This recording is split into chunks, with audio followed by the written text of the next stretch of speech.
Hey, it's Free Talk Live. You can bring up anything that you want. Take control of the airwaves here. Our toll-free number, as always, is 855-450 free like freedom. That's 855-450-3733. We also have the Discord on-air call-in line rooms. They are open and available to you. Should you wish to sound almost like you're sitting here in the studio with us tonight, it's Ian, Jay Noon, and Angie. Yeah, and so, of course, you can bring up anything that you want. Yesterday, we did report briefly on an alleged coup attempt in Venezuela, and apparently those have continued. The protests, violence has continued. There was video yesterday of people just being plowed into by armored trucks that were being operated allegedly by the Maduro regime. Very, very, horrifying footage, and Maduro, of course, still firmly ensconced in power there in Venezuela. So we can talk about that. Of course, you can also bring up anything that you want to discuss. And, Angie, you were just telling us before the show that you're pretty much brand new to what's been going on in Venezuela. It's one of the most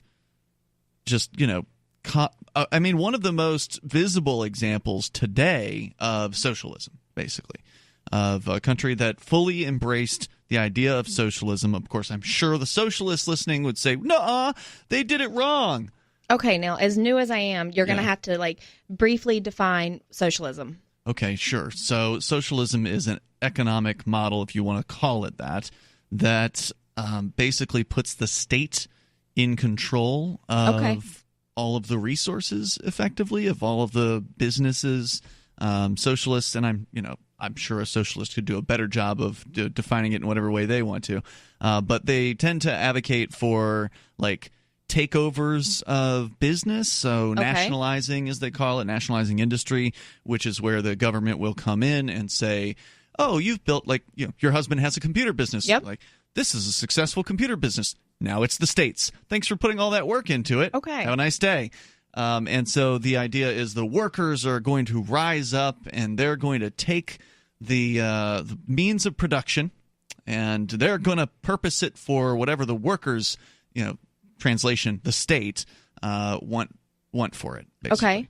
Do you have a definition in front of you? Yeah, I was just going to read. Wikipedia says socialism is a range of economic and social systems characterized by social ownership of the means of production and workers' self-management. Social is a code word for government, is code word for the state. Well, it would be the government, obviously, a handful of powerful people who pretty much control everything. When that's the problem with socialism. It always becomes controlled by a handful of people, and even though many people have very well, the road to socialism may be very well paved and be very well meaning to help everybody, and that's what a lot of the grassroots socialists. I think they really want to help people. And actually, I have no problem with socialism at all. In fact, I've been as long as it's voluntarily. Well, it never is. Like being part of a food co-op, for example, where people, and these things worked in Colorado pretty good. These community gardens, for example, that they would do. That's like a small form of socialism. Where Isn't that more like communism? I mean, because doesn't socialism always involve the state? I would think so, but like food co-ops are, have been presented to me by some socialists as, oh, that's socialism. And I says, yeah, but is anybody forcing me to participate in a food co-op? Oh, no. I says, well, then it's not government forced socialism. But everybody's got a little different take on it, depending on which side of it, whether you like it or dislike it. But anything forced, I don't care what it is. I'm against, especially absolutely. And socialism has just been a classic example of something that's been. The results have been the deaths of millions and millions of people, in the past century. So if the government comes in and they take over said business and the owner run it into the ground, usually. Okay, well, what do they do with the owner? Does the owner still work there? Do they have to give the owner their depends on the owner. So what happened in Venezuela actually kind of happened in Russia also. So back when in Venezuela and Russia, when the government started actually, coming to the farms or the grocery stores and saying, hey, we're going to put price caps on these things. You can only sell toilet paper for it caps out at $1 per roll or whatever, or a gallon of gas caps out at this, or you're only going to get $2 a bushel for your corn or your wheat. They tell the farmer. Then generally, if they have an exit strategy, they leave. Is what happens. Right. And you are describing something that is pretty common with socialism and communism, is where the central committee, whoever bureaucrats or politicians or whoever it is that decides these things, they choose what prices should be. Okay. And it's not done based on the market or anything like that. It's just an arbitrary decision by some bureaucrat. And, of course, they're not connected usually with anything about like what signals normally tell businesses what a price should be. So the classic example of this was in communist Russia. They used the Sears catalog to set prices because they had no idea. They had no clue how to determine what the price of a thing should be. They admitted that? I don't know who admitted that. That's just one of those stories. Okay. I mean, maybe it's true. It sounds believable because they don't know how to set prices. And, of course, Sears catalog prices weren't correct for that economy. Sure. They were right for the American economy, so they were using prices that would never have been set on their own through the marketplace. But what generally happens is lobbyists set prices, because when you have these handful of people who control these prices, well, somebody's saying, okay, I'm going to buy you a yacht, or I'm going to give you this, or we're going to support, I'm going to promise all this money to your campaign. Like here in the United States, it's all, when you become a senator or a congressman, really their main focus is getting campaign contributions. And even Ron Paul talks about if you wanted to be on a congressional finance committee, that you have to bring like $10 million a year in donations to the Republican Party. And so you can't really pay attention to actual business in Congress if you're on the Congressional Finance Committee, for example, as Ron Paul was saying. You have to spend a tremendous amount of time fundraising, and the way that happens is through lobbyists. And if you don't do the bidding of lobbyists, they don't pay you. So in socialism, whoever wants the price of oil to be low or price of oil to be high or the price of corn to be low or whatever, they got to curry some favors with the politicians. Absolutely, and it's actually happening right here in the United States with crop subsidies. Sure, corn is dirt cheap. That's why Coca-Cola is cheaper than water. At the retail convenience store level. Corn syrup, because of corn, and anything based on corn. I mean, corn's literally in everything.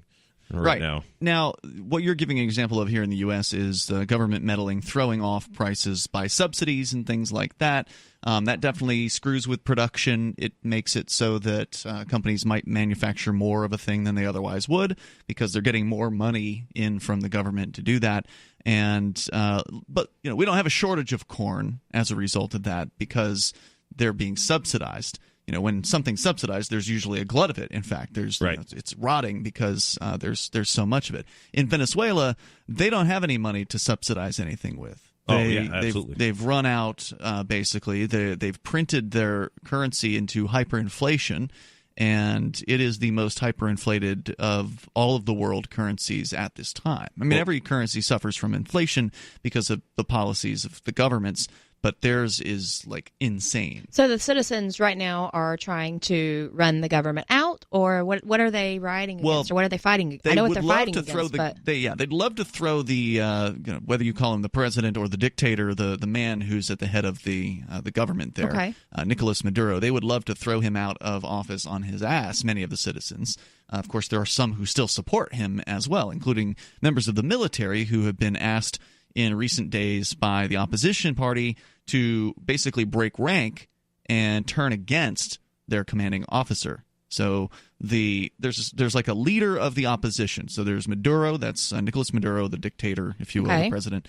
And then there's this other guy, Juan Guaido, who seems to be like the U.S. anointed replacement for the dictator. Okay. So, I mean, the devil you know versus this other guy.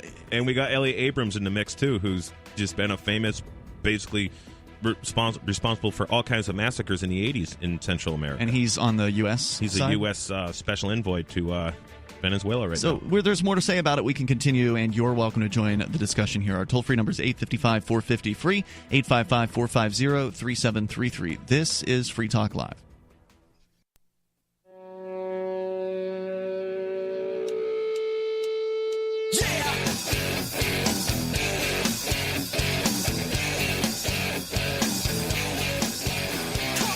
It's Free Talk Live. You can dial in. The toll-free number here for you is 855-450-FREE, like freedom. That's 855-450-3733. We have the Discord on-air call-in line rooms. They're open for you over at discord.lrn.fm. And in the studio tonight, you've got Ian, Jay, and Angie. Bitcoin.com is your premier source for everything Bitcoin Cash related. Bitcoin.com can help you choose a Bitcoin Cash wallet, buy Bitcoin Cash, and show you where you can spend your Bitcoin Cash. You can also read the latest news on their news site, which is extensive, and engage with their community on the forum there over at Bitcoin.com. Again, that's Bitcoin.com. As we continue here talking about Venezuela and the purported coup that has been going on there over the last, 24, 48 hours, something like that. The opposition leader, Juan Guaido, has called for people to rise up and toss out Nicolas Maduro, specifically by asking the members of the military to turn against Maduro. And, if your right-hand man turns against you and puts a bullet in your head or puts you in handcuffs as the so-called leader of a nation, then you're screwed, right? Like, you've got to have obedience. You've got to have allegiance on the part of the military in order to continue to rule over a people. If the military turns its obedience and allegiance to another person, then you're done for. I find it quite interesting how Nicolas Maduro, and I'm no fan of Nicolas Maduro. He's awful. I happen to not like any, leaders of any nations. They're all corrupt. They're all criminals as far as I'm concerned. So I'm just, I equally dislike them all. Anyways, Nicolas Maduro was about a year ago, I think it was now. I don't know the exact date. He was at the OPEC meeting, and he was basically encouraging all the OPEC countries to stop accepting U.S. dollars for oil. And as soon as I heard that report, I had heard it on the first guy I heard it from was, Max Kaiser. I listen to Max Kaiser report quite often. And a guy named Jimmy Dore, who's on RT also. I don't know if you heard of him. He's kind of a newer guy on there. He's pretty good. He had a guy talking on how it's all about the U.S. dollar and Nicolas Maduro, rejecting the U.S. dollar and are only going to accept settle crude oil, settlements in euros or Chinese yuan, because they have that Chinese Shanghai Energy Exchange now trading crude. But when I heard that, I was like, yep, they're going to be the next country to get bombed, because that's How what long happened. ago was this? This was a year ago at OPEC meeting. I could probably Google it and find it. Well, they haven't bombed them yet. Well, but they're fixing to. You think so? Well, usually before you bomb a country, you stick your own dictator in there. Once and then you try it that way first. I see, and that's what they're trying to do. They're trying to do. The next step is just going to be straight up, probably invasion. But there's also the Russian government here. So, Angie, one of the other things that's been going on is Venezuela has become a sort of like a flashpoint almost for international conflict between the U.S. and Russia. Okay. Because Venezuela, it's not a very well-respected government as far as the world governments. The different world governments have to, endorse one another, right? Like, we think you're legitimate. And so there's a bunch of governments in the world, including the U.S., that are calling the current dictator there illegitimate. They're saying he didn't legally win the election. It was a scam, basically. And so they want to put this other guy in. Well, Russia has basically said, we're on the side of Venezuela. We're on the side of Maduro, meaning Russia said that about themselves. And so, you've got a pretty big world power there backing Maduro, basically saying, hey, United States, you stay out or else we're coming in too. Now, how long has Maduro been the dictator there? Since the death of his predecessor, Hugo Chavez. Okay, which was when? 2012-ish, maybe. Yeah, I was going to say it's probably been 5-6 years. Yeah. So he's been there a while. Yeah, I mean, it's basically he has presided over the complete economic failure of the country. So and he was his right-hand man. Maduro was, the second in charge basically during the Chavez administration.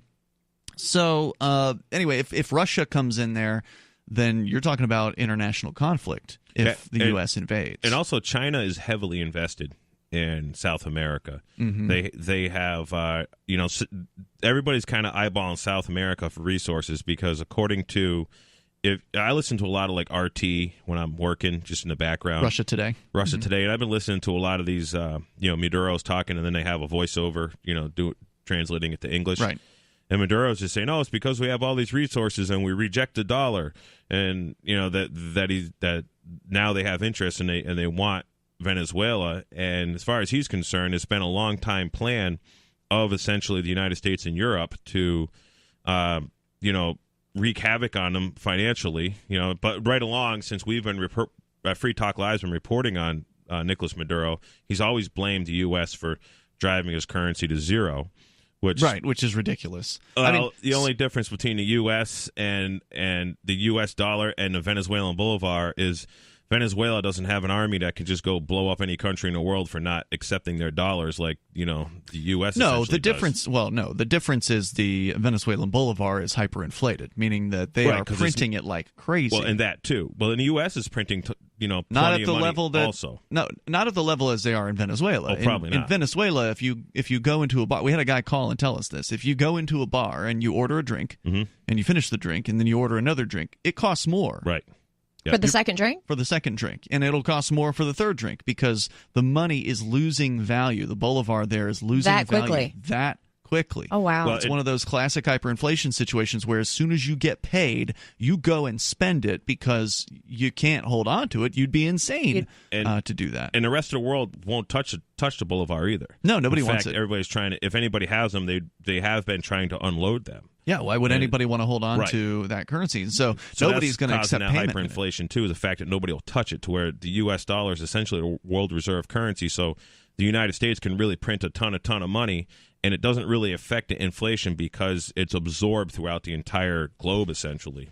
In financial matters. Well, the U.S. has much more control over what they're printing. They have a limited inflation rate. You're right, though. I mean, the bills are accepted in a lot of places.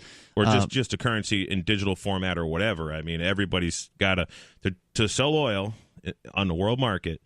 You got to go buy U.S. dollars to buy oil, and you're going to get paid in U.S. dollars. Now you got to convert that back to your own, home currency. They talking about switching that from U.S. dollars at some time? They've been talking about that forever. I don't know how many countries have actually bailed on the dollar at this point, but it's been one of those things that people have been saying for a long time, is that they're going to stop taking dollars. Dollar's going to stop being the world currency. If you just look at the enemies of the United States, probably those are all the countries that have stopped taking the U.S. dollar, in my opinion. Yeah, and I don't really care. Like if they want to stop taking the dollar, fine. Sure, that's no skin off my back. I mean, we're into cryptocurrency here, so we think that people should get out of the dollar. So that would be our recommendation, right? Is that, I mean, you shouldn't get completely out because, you still need it to probably pay your power bill in a lot of cases or whatever.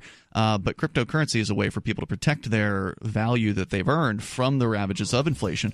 And inflation is defined as the increase in the money supply. So it doesn't necessarily, as I understand it, I'm not an economist, right?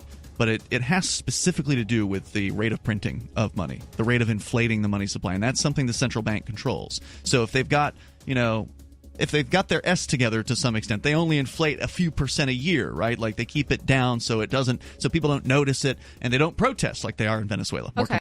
I want to tell you about my favorite cryptocurrency wallet, Edge Wallet at edge.app. Edge is the wallet I use more than any other, and that was true long before Edge Wallet became a sponsor of Free Talk Live. Edge Wallet allows you to buy, sell, trade, and securely hold your cryptocurrencies, including Bitcoin, Ethereum, tokens, Monero, Ripple, Dash, Bitcoin Cash, and more. It's available for both Android and iOS, and you can download it via the Play or App Store or via Edge Wallet's website, edge.app. Secure your freedom with Edge Wallet.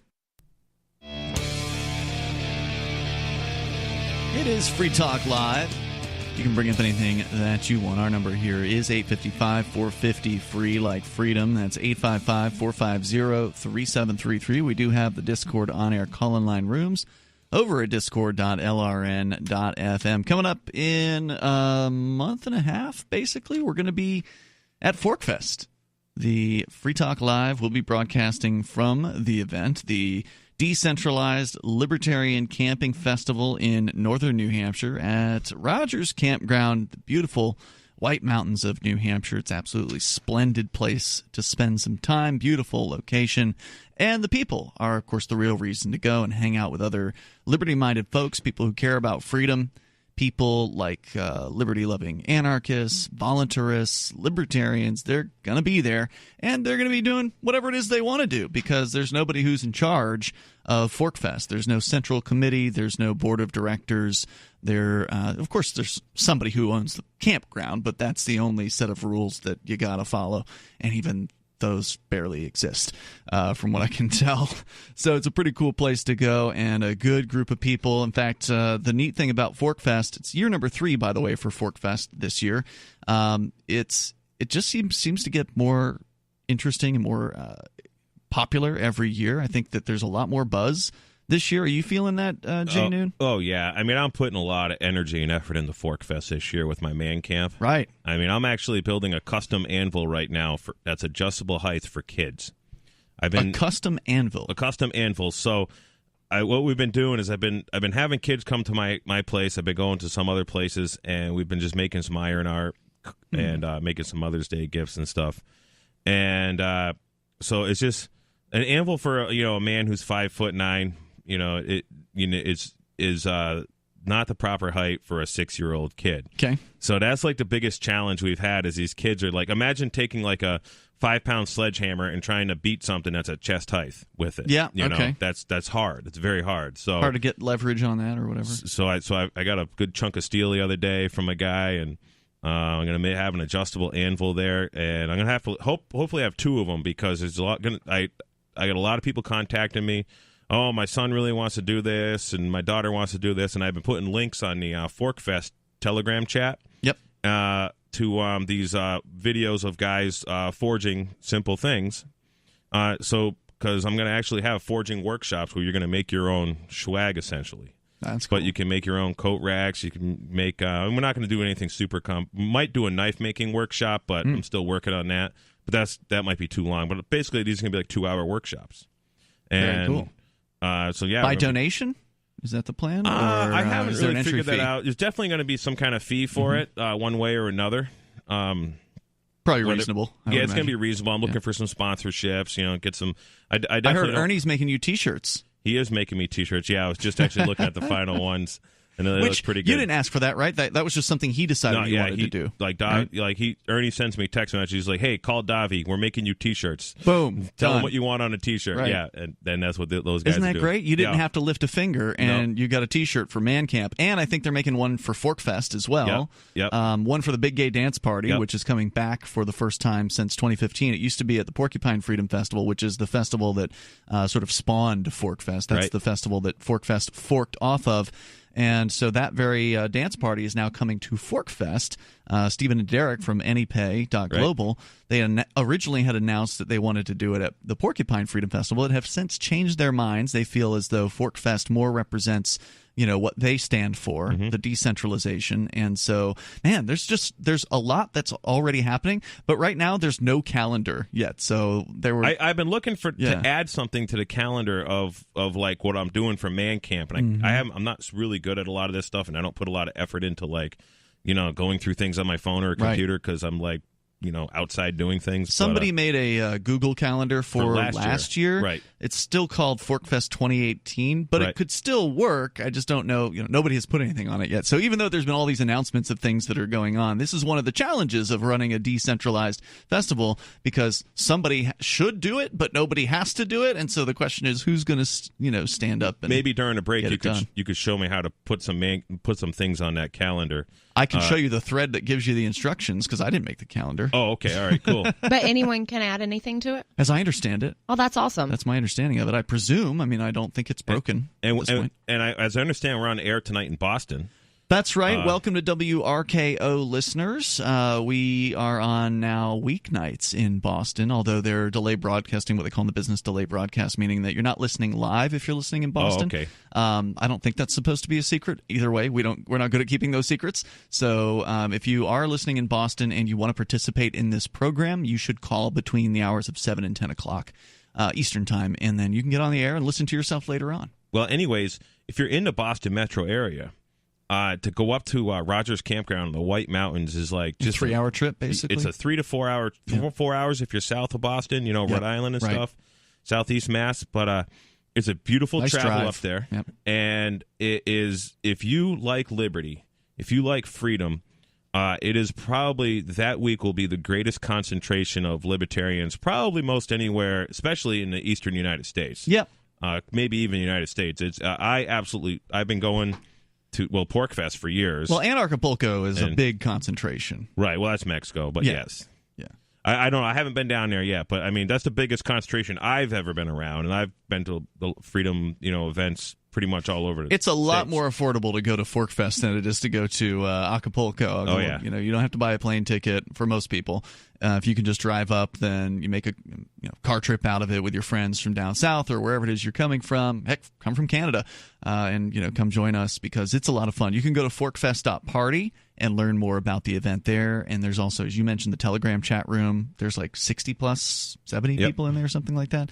And then there's also the Forkfest forum. So the forum's a good place to go and kind of look at individual threads of people saying they're going to, what they're planning on doing. Because, again, there's no centralization here at all. It's just whatever it is people want to do is what happens. So throw a party, put on a gaming thing. I know Taryn Lupo is going to come out with like classic board games apparently, and do like a classic game night game thing kind of thing. So lots of different things that are going to be happening. Forkfest.party as we continue to where it is not a party down in Venezuela. It is not fun to be there in any way, shape, or form.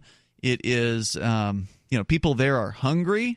They can't get basic food items in a lot of cases in Venezuela. The money has been seriously inflated.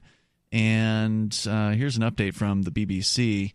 Venezuelan opposition supporters have been holding mass protests a day after violent clashes with government forces. Opposition leader Juan Guaido tweeted out, quote, "We will keep going with more strength than ever." Pro-government rallies are also taking place. So you've got the opposition rallies, and then you've got the people who want the status quo. Apparently they like being hungry. And or maybe they're working for the government, and so they're well fed. Yeah, that's like the town meetings here in New Hampshire. Only the government employees show up to vote. Yep, that's pretty typical. The rival demonstrations come after Maduro, the president, said he had stopped an attempted coup on Tuesday. Guaido says he's backed by members of the armed forces, but Maduro claims he still has their support. In a fiery television address on Tuesday, Maduro accused protesters of, quote, serious crimes, which he said would not go unpunished, and said the U.S. was plotting against him. Mr. Guaido declared himself Venezuela's interim leader in January and has been recognized by more than 50 countries, including the U.S., U.K., and most of Latin America. But Maduro, who's backed by Russia, China, and the top of the country's military, has refused to cede leadership to his rivals. So basically you have two men, both claiming to be the president of this country. One who has been the president, Maduro, saying he's been reelected. Most of the rest of the world saying your election was a sham. And then this other guy, Juan Guaido, who was basically barred from running in the race, as I understand it. And a lot of people were protesting the election anyway because they believed it was just going to be a scam from top to bottom. Guaido saying, no, I am the legitimate president. This is what the people want. And then he's got the backing of dozens of countries from around the world, governments. And let's see, we'll continue with more of what's going on in Venezuela. You can bring up whatever is on your mind. Our number here, 855-450-FREE. Then coming up, Angie will be talking about a story you've got about happy relationships maybe leading people to get fat. That is correct. And so we'll talk about that on the way, too. You can share your thoughts, your stories with us. Whatever is on your mind goes. 855-450-FREE. That's 855-450-3733. Or call on our Discord lines. It's free time.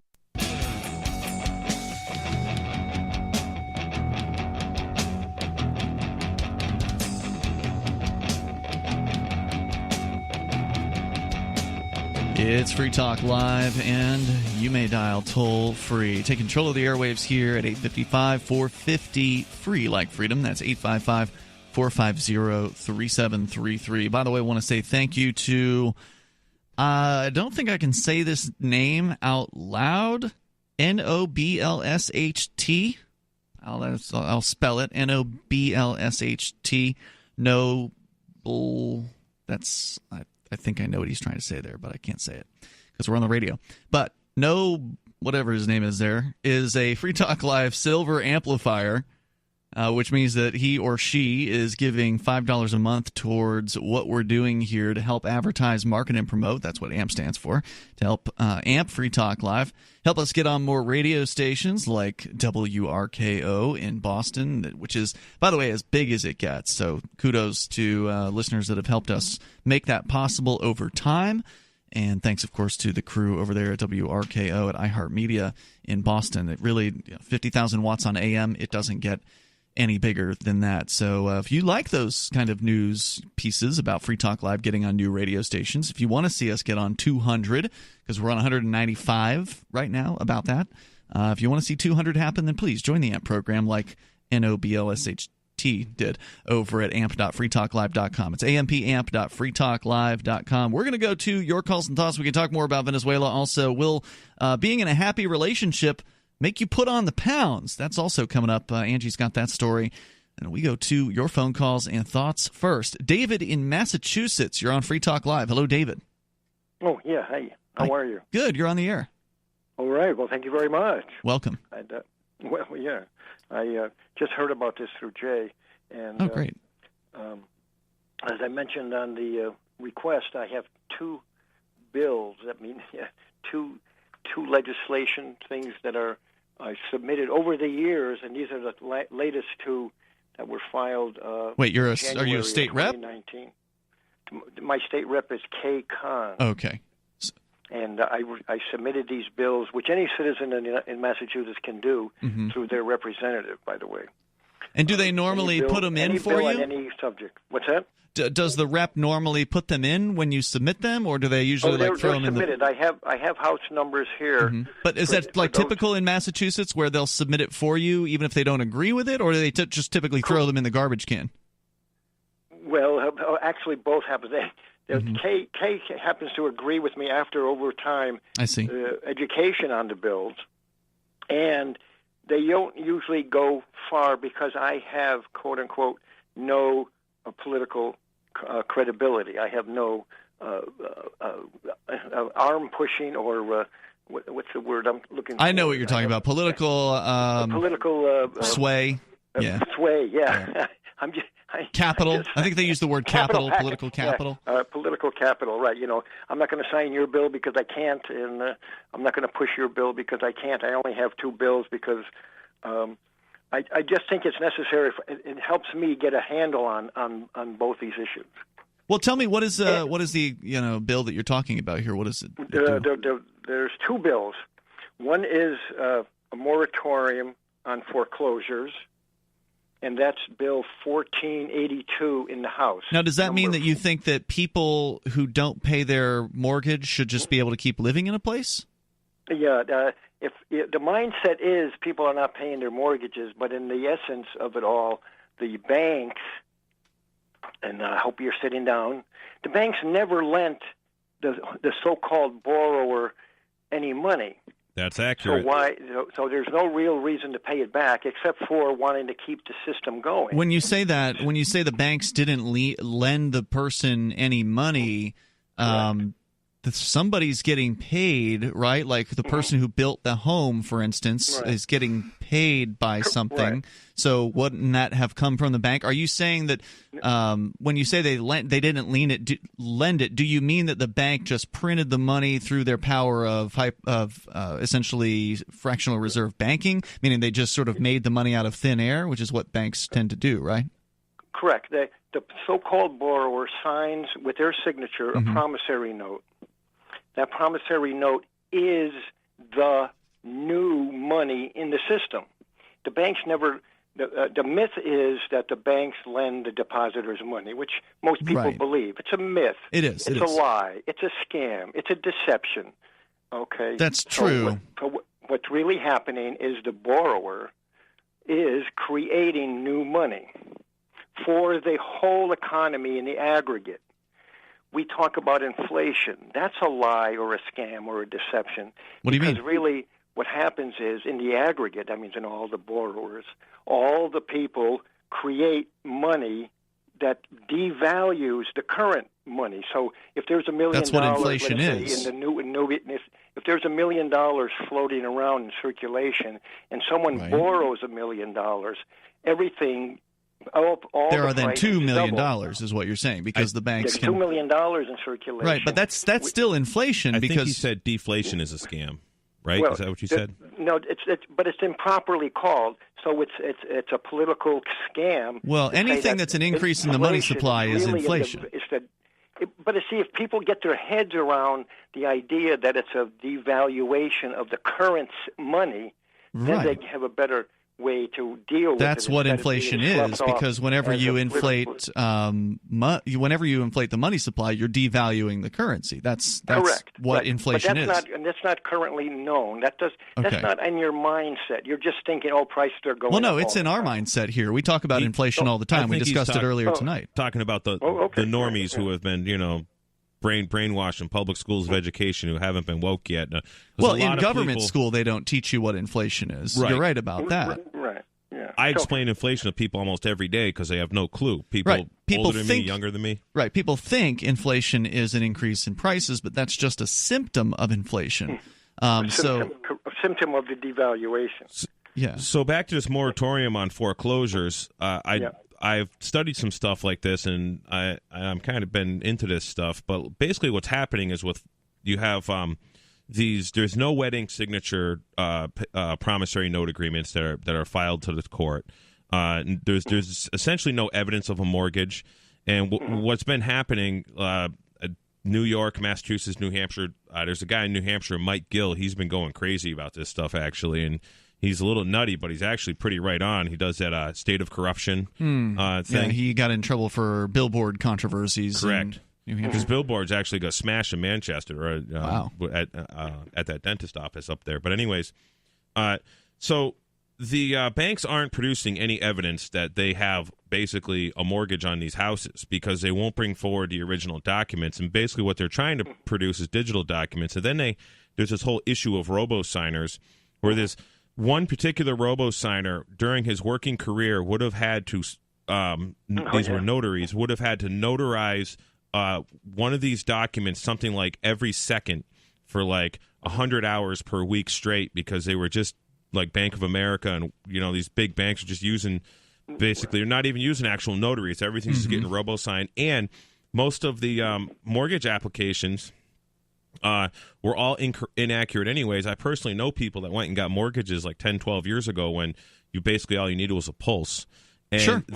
I remember that. And the mortgage broker. I got one. Yeah. The mortgage broker literally told a good friend of mine who was divorced, making, 2 different child support payments, literally, living below poverty. And he went and he bought like a 4-family home on Cape Cod for like $600,000. Mm-hmm. And the mortgage broker is like, yeah, we're just going to write that you earn, $12,000 a month, and we're just and the guy's like, well, whatever. All you got to do is sign it. Let me take care of the rest. And he bought a house. His buddy buys a house through the same, brokerage, whatever. And then, 3 months after they buy the house, Bank of America is buying up these, subprime mortgages essentially. And the whole thing is just there's no evidence, and these courts are literally taking people's houses. They're just totally ignoring any pleas of the people who are having are not making payments or are not making payments, could not make payments. But it's all these predatory lending, and the banks, the judges, the courts are just totally ignoring the people. Yeah, sure. As you would expect. As we expect. And there's no evidence on these banks are producing zero evidence and still winning. I mean, I think you may be right on paper. I don't disagree with the idea that of what you've said about the loan process. We've learned about this over the years here on Free Talk Live. Right. That when you put your signature on the loan paperwork, you're authorizing the creation of the money that is then put into the account for the purchase of the home. But I mean, essentially, David, are you saying that you think people should be able to get a free house? Oh, sure.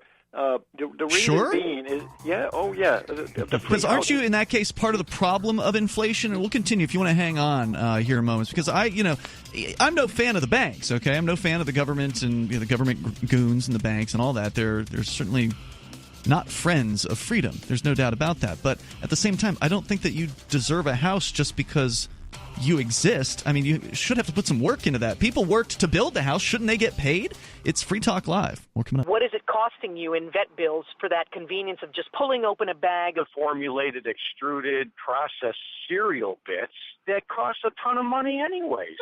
How do you feed your dog to derive not only energy, but a good coat, bright eyes, and a great attitude? Come to Dynovite for help. DINOVITE.com. I found his raw meat diet on Dynovite.com with just the raw meat and the eggs and the Dynovite and the Super Omega on top of it. Try Super Omega Fish Oil. Buy 2, get 1 free. Ground beef, white rice, eggs, including the shells, and the Dynovite supplement, and then the Lico Chops. Try Lico Chops. Buy 2, get 1 free. It just balances out his body and his mind and his spirit. Adding Dynovite to their diet has every single dog in my kennel looking better than they have ever looked. Their skin is so much better now that they're on the raw diet. I don't even give them the kibble anymore. DINOVITE.com.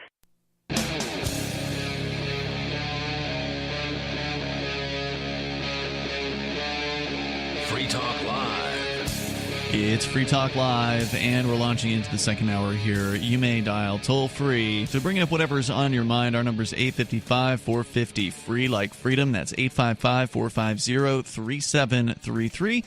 And we've got the Discord on-air call-in line rooms. They're open and available to you over at discord.lrn.fm. Just jump into one of those. We'll join you there, and you'll get on the air with us and sound almost like you're sitting here in the studio with me, Ian, Jay, and Angie.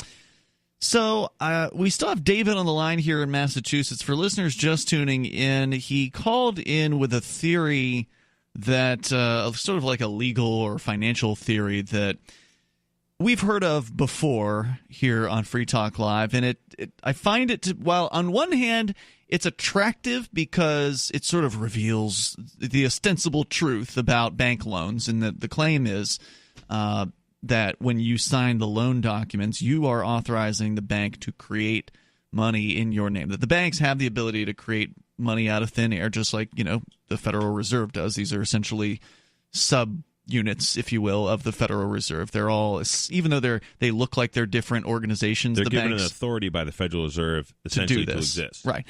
We know they have fractional reserve banking, which is the idea that if a bank has some money on deposit, that they can loan out like 9 times or something like that. 30 that times. Is it 30 times? Yeah, wow. Bush changed it. It was 10-1. Now, for every $1,000 they have on deposit, they can lend out $30,000. And by lend, that means create from thin air, so because they don't have it. The $29,000 out of thin air, essentially. Yeah.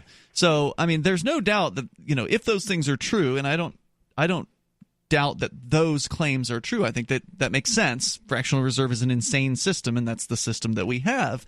I don't know if using those allegations or facts or whatever you want to call them to get out of an obligation that you've created for yourself is the right thing to do. To me, it sounds like 2 wrongs, and I don't think that those make a right. The money is created by your signature is probably what the road he's going down with this, which is, many guys have explained this to me in several different ways, and it makes sense, and I've studied it over the years, that as a sovereign man, each of us we're basically kings on the land, according to, Supreme Court and Chisholm versus Georgia, 1893, and all kinds of good rulings, that we're all kings, we're all sovereign. We all have the ability, essentially, to coin money. And our signature is our sovereign signature gives these banks the ability to create this money out of thin air. So we've already created the money, and now what we're doing is paying back the money that we've created. And our signature is how a lot of this goes. But you're not paying it back, right? You're getting out of the obligation to pay it back by filing certain paperwork. You're essentially just participating in this, fiat in banking fraud system. You're part of the problem if you're doing this, right? Because you're basically thin air. You're basically, and David's back on the line with us here, you're advocating that people be able to essentially get out of a mortgage by filing, the right paperwork or whatever method you would have to do to do that. Essentially, if that's true, then you are part of the problem with inflation, because you're inflating the money supply when you sign that loan document, putting $300,000 or $200,000 or whatever into circulation at that point, and then never paying it back to make that loan go away, to essentially deflate the currency. So isn't that true, David? Wouldn't you be part of the inflation problem? If you're the sovereign and you're operating and the bank's supposed to be operating as a transition, you're creating new money in the system for all the goods and services that are being newly created also. So when you have they're not being newly created; they're being put together from existing things. It can't be a loan. It's just issued for the ease of exchange between. But you're talking about getting a house for free, basically. You're talking about putting. Yes. Yeah. So that doesn't seem right to me. It seems like you're getting the house for free because you're still in a mindset that you got a loan that you have to pay back, when in fact you should be issuing. The system is so corrupt. And you're unfair, saying embrace the corruption. You're saying be a part of the corruption by making it worse. No, you're not, because your mindset is still screwed up on the corruption part. Because the usurious, deceptive system is where you have to borrow money from the bank. You think you have to borrow money from the bank and pay it back with interest, when in fact the bank needs to just issue the money as a transaction agency. So what would happen if everybody did this? Wait a minute. Wouldn't that hyperinflate the currency? Money that's needed for the goods and services that are created by the people who are coming, let's say, coming of age. There's 8 billion people in the world. You need exchanges. You need an ease of exchange, like a convenience. You don't. Well, stealing is always a convenience. I mean, there's no doubt about that, and that sounds like what you're advocating. Because when you're advocating for inflation, you're advocating for stealing wealth from people. That's what the government central bank does when they inflate the money supply. They're stealing wealth from people. And if you become the bank, if you essentially say, well, I should be able to do this too, you're basically no better than they are, right? No, but you're going to be creating a money system. Yeah. You're using the government scam money system to create more of the government scam money into circulation. I think that's shameful, personally. No, I know you think it because you're still in the corrupted system. No, you're saying you want to use the corrupted system to create more corruption by putting more fake money into circulation. No, well, actually, that's what you just said. The moratorium is for the education of people, for the 10-year moratorium to see how our system is usurious, deceptive, and the banks and their agents have created false documents to the court. We're going back to an honest system where the money is going. It's not honest. You're creating money out of thin air. You're doing what the banks do. No, he's talking about the moratorium we can now. Create an honest system. What do you want to see? We're in a deceptive system, so your mindset's not going to get out of there until you see all the facts. You do all the research on how money is created on an issue. I don't believe in creating money out of thin air. If you do, you're part of the problem. No, but if you have so. If we don't have any money, let's go back to no money. I'm not saying no money. We have good money. It's called cryptocurrency. Have you ever heard of it? Yeah, sure. Yeah. And it's cryptocurrency or digital currency. It's okay. All those currencies are great if they're issued by the sovereign. The sovereign should be the United States, but that was usurped after the Civil War. All that's Lincoln and all the real monies were usurped because I can't inflate gold into existence, right? I can go try to mine some of it, try to find it in the ground, but I can't just sign a piece of paper and make more gold. Okay, it doesn't work that way. That's fraudulent when you make money out of thin air. That's what the government does, and that's what you sound like you're advocating here. Sure. Okay, so you're advocating for fraud then. Sorry, I can't get behind this. Well, basically what he's saying is because the government has the ability to do this, what gives the government the ability to do this is the fact that we, the people, are signing these documents. We're getting car loans. We're swiping credit cards. We're getting bank loans. It's a debt-based system. Right. I always tell people every time that you swipe a credit card, that you write a check, that you apply for a mortgage for a car or a home, that what you're doing is you're increasing the credit line of the United States of America. And the United States of America uses about half of that credit line to drop bombs on foreign countries. Good reason to go to cryptocurrency. And that is always my pitch for cryptocurrency. Now, David, you were talking about an honest money that comes from the sovereign. Well, this is the beauty of blockchain technology, is that the blockchain, especially with Bitcoin, for example, is decentralized, and anybody who wants can download this blockchain. And the blockchain is essentially an accounting ledger, a digital accounting ledger. And all of these, and that's called a node when you download it. And all these nodes have to sync up with one another and all say the same thing. They all have to have the same documentation. Unlike the Federal Reserve Bank, which none of us can access that, not even Congress can access essentially the books of the Federal Reserve. Of Bitcoin, we can access the ledger. And it's not that hard to do. And Bitcoin is honest money because of that decentralized ledger and the fact that it's mined. It's not created out of thin air. I have been an advocate. I don't know how long you've known me for, David, but I've been literally trying to use silver as a medium of exchange in my hay business and my horse business and all my dealings for over 20 years. 25 years, actually, I've been trying to push silver. And I've been able to do it like 5 times or 3 times in the past 2 years in New Hampshire. But I can literally do cryptocurrency exchanges almost every day here in New Hampshire. It's wonderful. Thank you, David, for the call tonight. I appreciate hearing from you. Anytime somebody says you should be able to get something for nothing, whether it's the government or somebody on the phone here, I say be very cautious. It's probably a really bad idea. It's probably not morally right. And I don't think inflating the currency is a good plan, whether it's the Federal Reserve who does it or whether it's you. More coming up. It's Free Talk Live.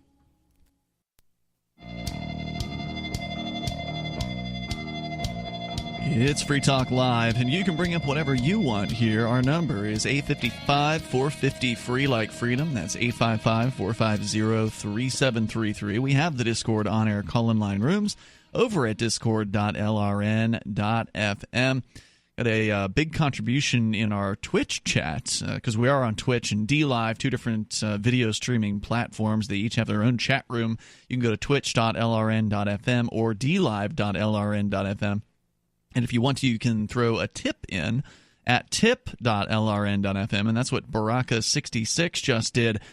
Tipped over $60 in the Twitch chat. So I just handed out $20 to each of you guys. Yeah, Thank you. Nice little surprise. Yeah, well, he says that I should remind people to resubscribe because recently we were banned on Twitch for 3 days. We were, basically they wanted to give us a spanking over Aria allegedly having her top off on Tuesday night last week. Apparently they didn't like that at Twitch, so they took us off for 3 days. And I'm guessing, Baraka, are you saying that means that we've lost all of our subscribers on Twitch? If so, I did not realize that was the case. So perhaps if you're following us on Twitch, you may need to resubscribe. I guess that's what he's saying.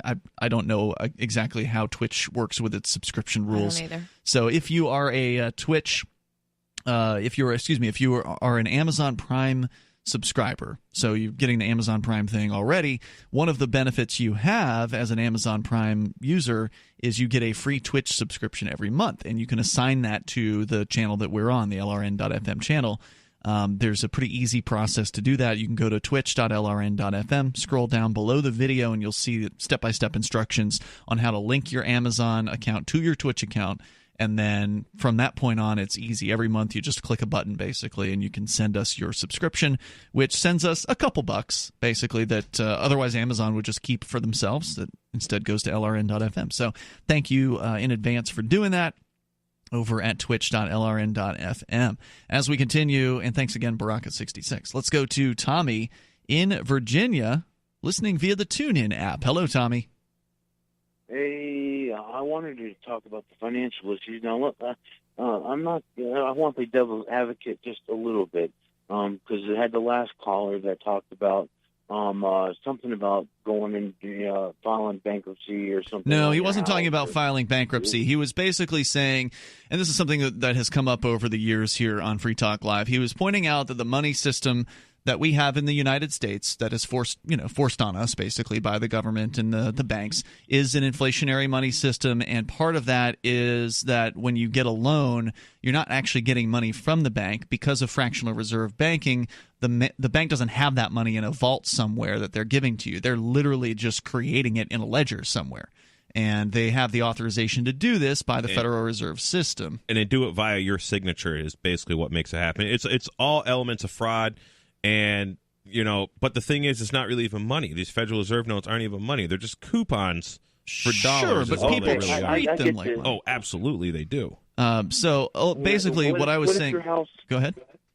What if your house is underwater, okay, and you did get a loan, and you kind of got caught up, and then let's say we heard you guys, and you're like, you know what, I don't want to be part of any of this. And well, just to be clear, I'm against what that guy was saying. I want to be crystal clear, not because I support the banks, but because I think that makes you almost as bad as the banks if you were participating in what he was advocating, which is to say signing a document to create money out of thin air and then leaving behind the obligation to pay it back and just sort of leaving that money out there, basically. And then so he's talking about like a regular loan or something like that. He's talking about a mortgage in his case, but it would be true of a car loan and all the other loans. What he was talking about is this bill, House Bill 1482 in Massachusetts, a 10-year moratorium. It sounds like he would say. I mean, we'd have to Google that a little more on foreclosures. On foreclosures, and I know a lot of people who have gone into court on foreclosures. People who have there are people who get foreclosed on that are up to date on their payments. This happens because these banks are such big behemoths that the left hand doesn't know what the right hand's doing.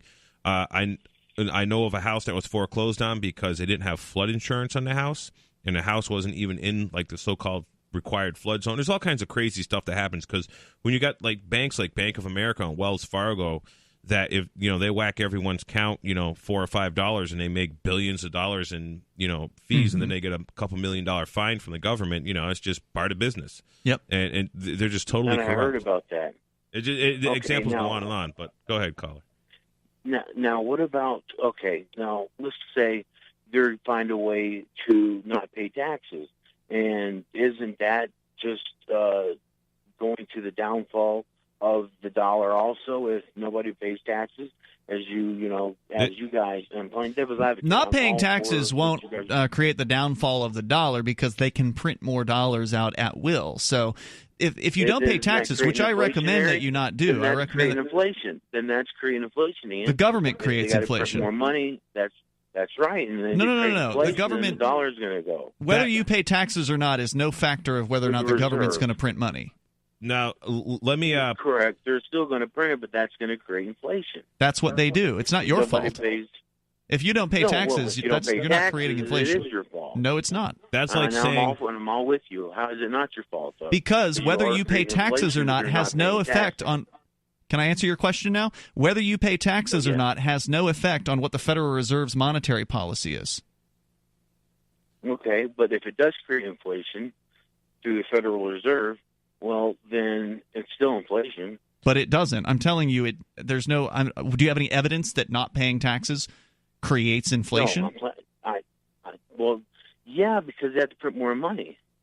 Well, no, they don't. So that you're saying that if we don't pay taxes, if a lot of people don't pay taxes, which I try not to pay any tax at all, I really make that a point. If a lot of people don't pay taxes, then these governments or governmental agencies will have to borrow more money, they would try to sell bonds, which they can't, so they would print more money out of thin air. Taxes just pay for the interest on the debt anyway. Correct. Yeah, income tax. Yeah, that's what I presume. That's what he's talking about is the income tax. So, okay, I'm trying to learn. But even so, even if it's true, let's say that there's, again, I'm not an economist. I don't know the inner workings exactly. Let's say you're right. Let's say that if you don't pay taxes to the federal government, that they then print more money out. Well, either way, you not doing a thing is not an action, that is the same thing as like stealing or creating inflation, like what we were talking about earlier, where you signing into existence more money on a loan document, you're actively then creating inflation in that case. I would like to say that not paying. So you're not. So when you do the loan, I'm learning here. So when you do the loan, you are automatically creating fraud. As with the taxes, they're stealing the money from you in the first place, so that's not right. And so you're not creating any fraud. It's the government. Avoiding theft is not a crime. Avoiding theft is not a bad thing. If the person who wanted to steal from you, which is what taxes are, if the person or persons who wanted to steal from you then goes ahead and commits more theft as a result of failing to get your money out of your pocket, that's not your fault. If a criminal comes around and sticks a knife in your back and says, "Give me all your money," and all you do is give him the money that was in your wallet, you don't give him the money that was in your shoe or inside your belt, you haven't committed a crime because that criminal then goes and sticks a knife in somebody else's back. That's not your fault. Not paying taxes is like the slaves refusing to pick cotton, as far as I'm concerned. The toll-free number here is 855-450-FREE. Tommy, thanks for your call tonight. We got more on the way. You can share your thoughts with us. This is Free Talk Live. Does your dog itch, scratch, stink, or shed like crazy? Come to Dynovite for help. Order a 90-day supply of Dynovite. Everything we tried failed except the Dynovite. Pick up 2 bottles of Super Mega Fish Oil. Get the 3rd bottle free. Packed with omega-3, DHA, and EPA fatty acids. Super Mega is great for your dog's immune system, healthy skin, and soft, shiny fur. Dogs love it. Try Super Omega Fish Oil. Buy 2, get 1 free. At Dynovite.com. DINOVITE.com.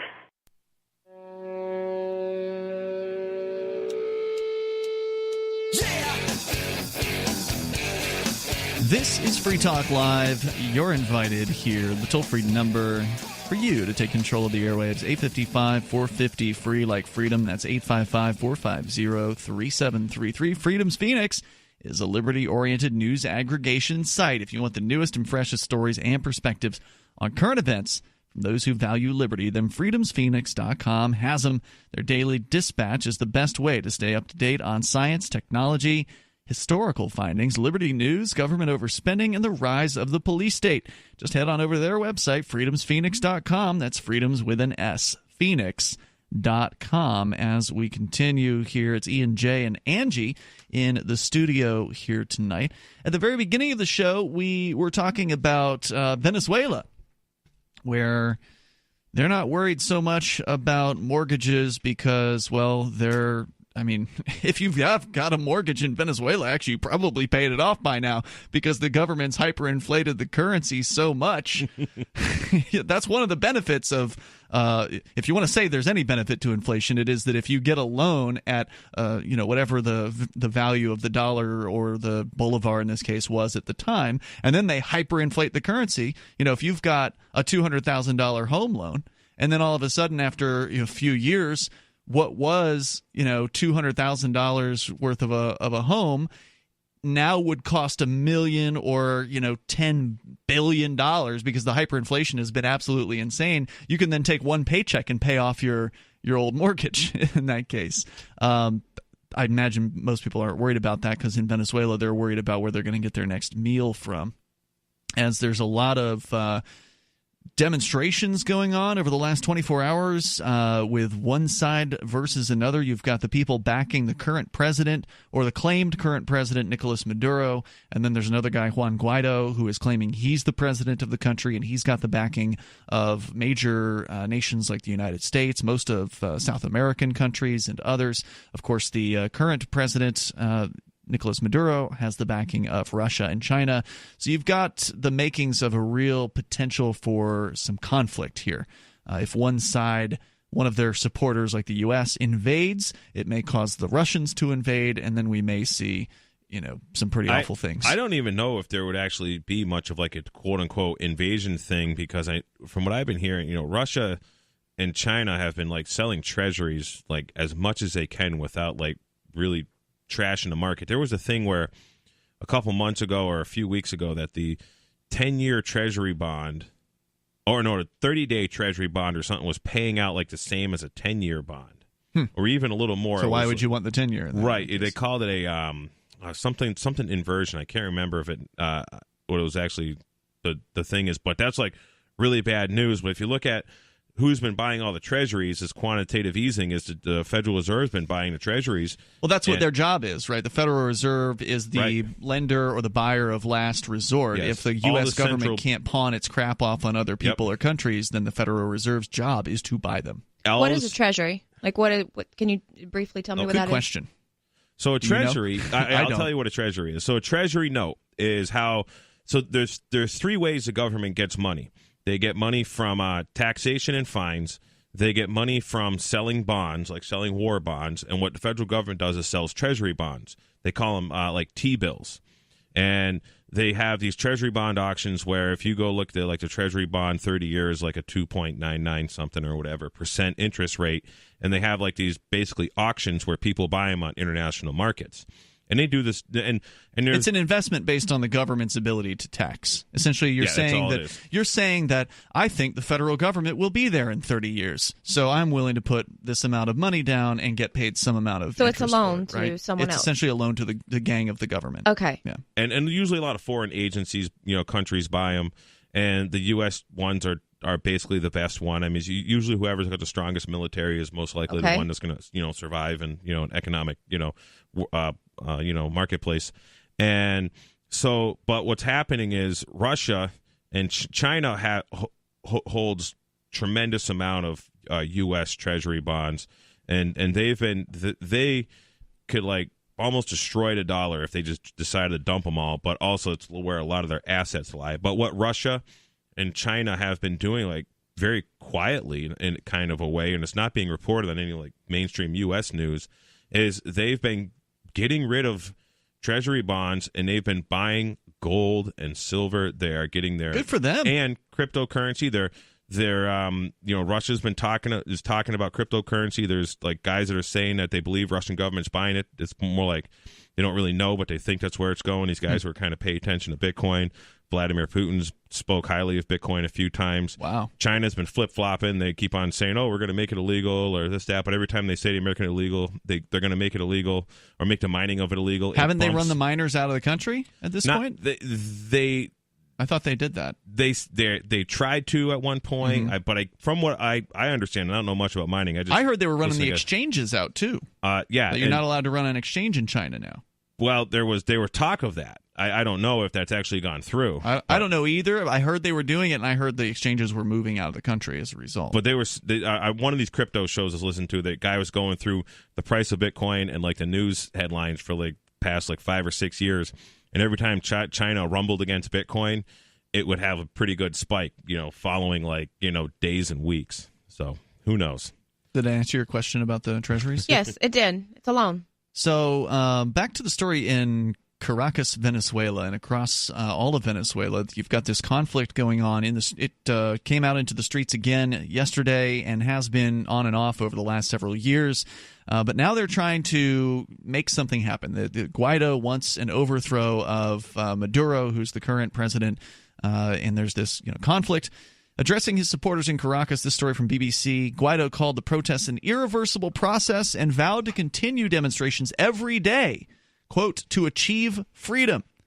Now, when we looked into this guy back however many months ago it was when they claimed that he was the winner of the election, when he claimed it, turns out he's a socialist too. He's just an American-funded socialist. Right. He went to school in D.C. He worked in some lobbyist firms. Did he go to D.C.? He was in, I forget what college, but it's some like political something university. Mm-hmm.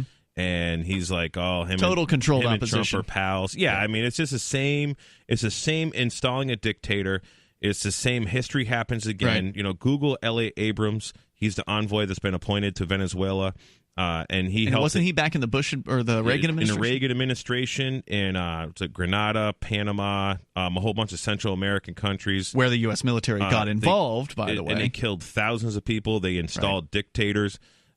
If there's a YouTube where Ilhan Omar, I think that's how you say her name, she's the Muslim representative from Wisconsin, I believe. And Michigan or Wisconsin? It could be Michigan. It's one of those states. I'm not sure. Anyways, she hammers. Just Google L.A. Abrams, and that's like the second or third thing that pops up. And there's a pretty good 7 minutes of congressional testimony where she just tears this dude apart for.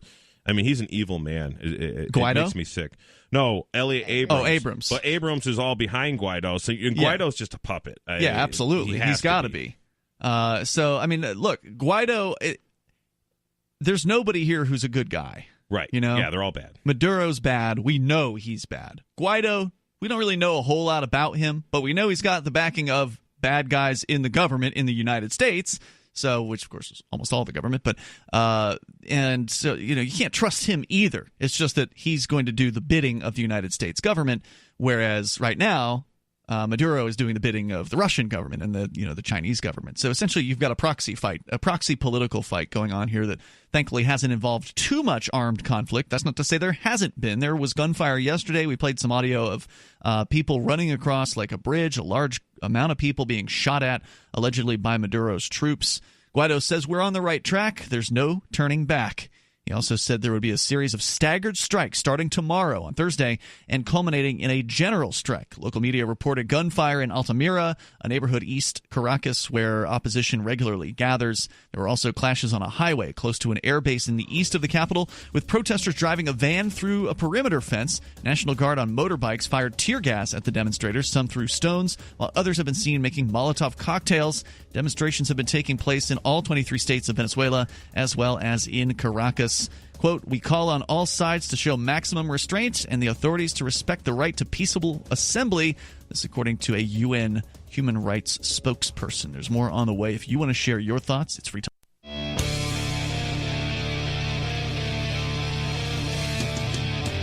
This is Free Talk Live, and you can bring up anything that you want. Our toll-free number here is 855-450-FREE. That's 855-450-3733.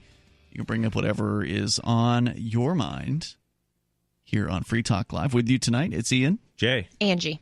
So somebody in our chat room who is on D-Live is calling us out. We didn't know that Omar was from Minnesota. We said Wisconsin and Michigan, so apparently we got it wrong on both accounts. And I said, well, we don't care about politicians. They're garbage. Why should we care who they are and where they're from? I love it when they fight each other. I love it when they call each other out. He says, you don't care about the people that have authority over you. Copy that. That's right. I know. Yeah, why should I? Nobody has authority over me. Well, I mean, they certainly have men with guns who are willing to wield them and put you in a cage. Absolutely. You don't believe in the idea of authority, though. Right. And I charge those guys $50,000 an hour. They've never paid it, though. Well, I've never asked them because since I've sent my fee schedule in to the Secretary of State's office, I mean, knock on wood, I haven't been bothered. Have you sent a schedule in New Hampshire? So I sent a fee schedule actually to all the New England states years ago. I made all packets. So New Hampshire does have one, but I'm going to update it. I'm going to include a little town I live in and the county. And, I'm interested in seeing that before you send it. And I didn't send one to the New Hampshire Registry of Motor Vehicles, but I did send it to New York and Massachusetts. Yeah, so he says, and you don't care. He says it's important to know who they are and what they're doing. No, it really isn't, because it's always the same what they're doing. They're always trying to screw you. Well, this guy, he's just being a troll. And that's fine. Yeah. It gives us something to talk about. And we can talk more about Venezuela or whatever, but I think these are important things because there are, like when you're listening to talk radio, Free Talk Live is a different experience for people, whether it's your first time listening to us or not. You know that this is a different show, not only because we're open phones, but because we don't salivate over talking to politicians. We don't name drop politicians. We're not. If you ever listen to like normal talk radio, like the typical kind of conservative or liberal stuff that you hear, it's always about what the politicians are doing. It's always about who's getting elected. It's always about the names of these people. They're obsessed with the who and the what. And to me, it doesn't matter who they are, whether it's Jeb Bush, whether it's Donald Trump, whether it's, Hillary Clinton, whether it's, Omar or whatever. NPR is just obsessed with all, Biden and Elizabeth Warren. It's all you hear. Sure. Because someplace where I can't get LRN.FM on my phone, I listen to NPR because it comes in pretty good throughout New Hampshire. And actually driving here to the studio a little bit, through the mountains, no phone service, listen to a little NPR. Yeah, they're all over New Hampshire. Is all I can hear is, Joe Biden, Elizabeth Warren. They're talking. Right, they about. act like they're just, great people and they should be respected and paid attention to. And I don't think they should be respected at all. I don't even know who most of these people are. Good for you. Like when you say these names, I'm like, I have no idea. Like Elizabeth or Joe Biden I've heard of. I think he likes to grope little girls kind of. Yeah, I've seen memes. He was the vice president for a period of time under Barack I didn't know Obama. that. Yeah. So, I mean, we know a little bit because we can't avoid it because we're in talk radio. I mean, once the election starts, you have to hear about it. Vermin Supreme's the guy I'm helping out because I want a pony. Because we're going to attempt to do a pony march from Concord right up Route 3, from Manchester, New Hampshire, right up Route 3 into Concord on the last day to register for running for president, and we're going to have a great time with it. That is fun. See, Vermin Supreme knows how to have a good time. And that's just why the only reason I'm with Vermin is he's just a good time. He's fun. I'm there for the party. He's fun. He's funny. He's entertaining as hell, and I'm sure we're going to have him on. I don't know if he's going to show up at Fork Fest, but I hope that he hears about it. I told him he should come. You did? Okay, good. I'm trying to get my brother to bring a couple ponies up for Fork Fest. That'll bring him out. I haven't got his. He's like, can we put Gatling guns on the ponies? Like, we're going to try to set that up for him. Sounds a little heavy. Gatling gun. Well, I mean, Probably we're going to set up much. some assault rifles, lightweight, tactical assault rifles on a little Shetland pony. It'll be fun. That's amazing. I really want to build that this summer. Hopefully we'll get that done. Maybe that could be one of the man camp projects, too. Well, that would be nice. Assault ponies. The assault pony gun. Kids will love it. Yeah, so politicians don't deserve respect, and why should anybody pay attention to what they say? Because they're liars. Everything that comes out of their mouth is probably a lie. They're very nice when you meet them, though. Like, they want you to like them. They want you to believe in them. Well, their job is to sell themselves so that you'll vote for them. Sure. Well, politicians, and then they screw you. Politicians and crackheads are so charming. I mean, sometimes if I see someone, I'm not sure if they're when I'm talking to them and they're trying to hustle me, I'm like, wow, if he was a little better dressed, I would think he's a politician, but obviously he's a crackhead. Because like in Manchester, you got some drug addicts who are always like, oh man, they're begging for money and stuff, and it's like, they're really convincing, listening to these guys, but they get a lot of practice, just like the politicians constantly got to raise that money.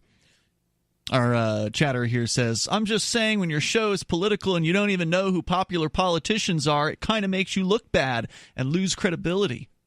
Oh, well. I have more important things to do. Right. We've got lives to live, like most people do. Most people don't follow politicians. They're not interested in what they have to say. Got the relevant information. Google Elliot Abrams and Ilhan Omar, and you will just see there's this great video where just Ilhan Omar, who I don't care for as a politician, she's very much a socialist, but it's just she's great. Calling him out. It's just great to watch her just throw down facts on another scumbag. See, we are not political, actually, on this show. This is not a political show.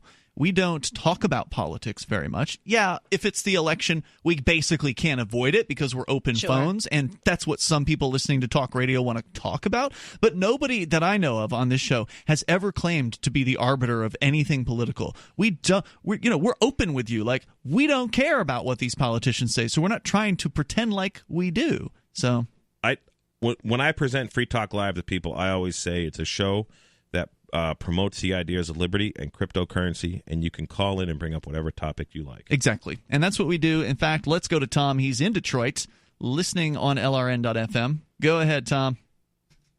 Hey, guys and gals. Hi, Tom. First thing I want to say is I'm a major supporter of Marc Stevens, a gentleman that you support and post the show Marc every Stevens Saturday. is the author of a book called Adventures in Legal Land. He does some really interesting work with the courts and calling into question the so-called authority of them. I think Marc Stevens has possibly the best, the simplest beginner let's get out of a traffic ticket thing you can do. I really love his not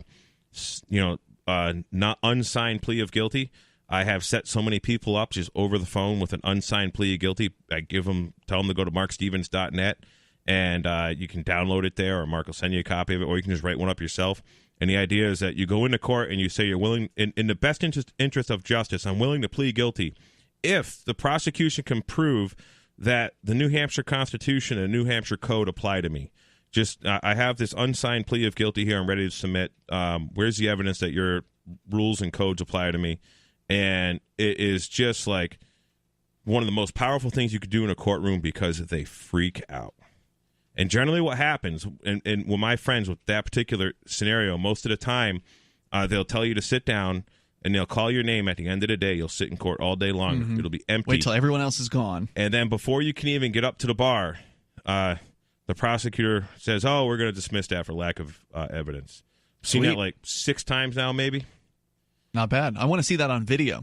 Yeah, this is all Massachusetts stuff, and it's actually I shouldn't say I've seen it. I've seen it probably 3 times, and another 3 or 4 times. People, oh man, I can't believe that worked. I just kept on saying there. Well, just show me the evidence. Where's the evidence? Well, you got a driver's license. Well, that's not evidence. That's an adhesion contract that I was forced to get. You're forced to under the threat of violence. So, Tom, what about Marc Stevens? Well, wow, thanks, guys. Thank you for actually giving such support to Marc in describing pretty clearly, sort of, what it's about. Yes, we do walk in with the unsigned plea of guilty, and then we ask for factual evidence that the prosecution has provided, that they should have provided. yada, yada. But that's not what my call was about. But thank you anyway. Well, what were you calling about? Well, what I was calling about was a story that I read today on the a report. Let's call it the end of the dollar, the end of the dollar Ponzi scheme in 2024. We, the United States, will finally not be able to even service the debt, as many countries like Venezuela, you name it, Greece, they once you can't service that debt, you're out of luck.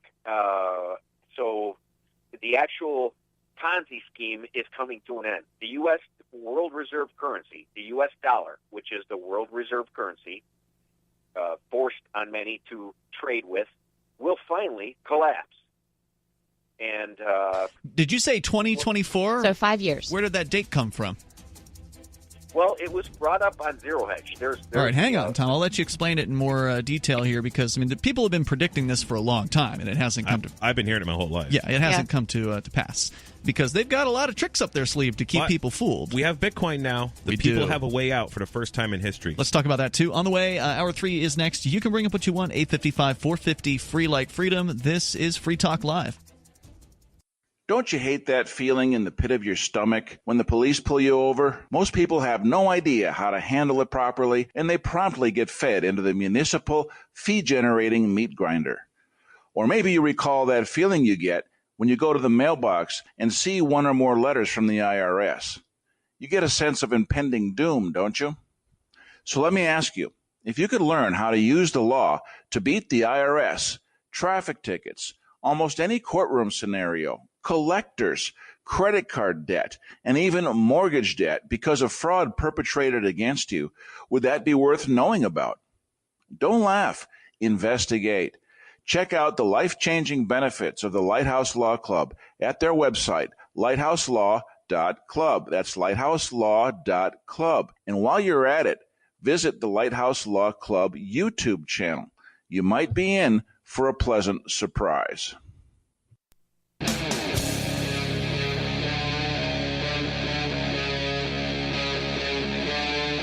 Free Talk Live.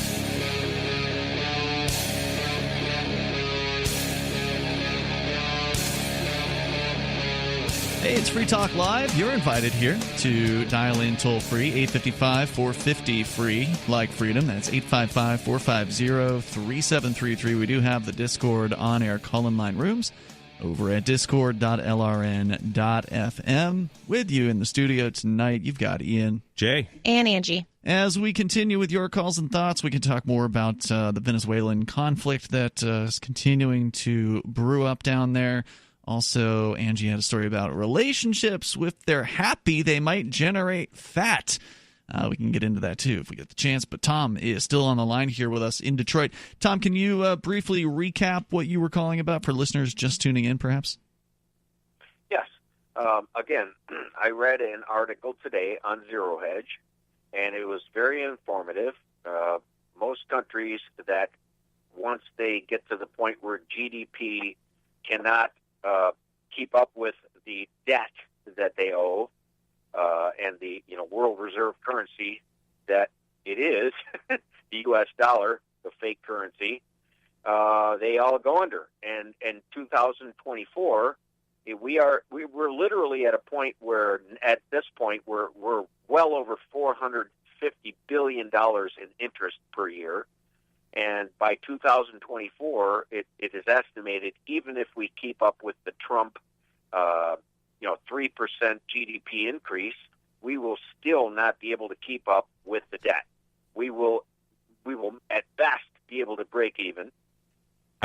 This is the same with every major country in the world right now. The European Central Bank, well, not really with Russia, actually. Russia's debt to gold ratio is actually a fraction of what the United States is. They're financially actually in a lot better shape because for the amount of gold that Russia has on deposit, according to the Russians, and the amount of debt they have, it equals like $6,000 per ounce of gold.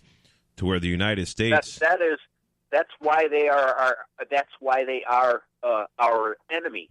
That's why the media portrays them as our enemy. Yeah, they're not my enemy, but I know what you mean. And the U.S. on the other hand, it's like $70,000 per ounce is of gold on deposit versus if you take the amount of debt that the United States has, a $22 trillion, and divide it by the amount of gold that they allegedly have in Fort Knox. Who knows if it's there? Yeah. We don't even know if the numbers are accurate, but that's at like $77,000 an ounce or 72 or something. I heard they were somewhere. And those are easy numbers to figure out if you can believe their numbers. Well, there hasn't been gold backing of this currency in the United States for decades. Well, yeah, ever since 1971 is when went off the gold standard. Well, they also confiscated gold way back when too, in like the 30s.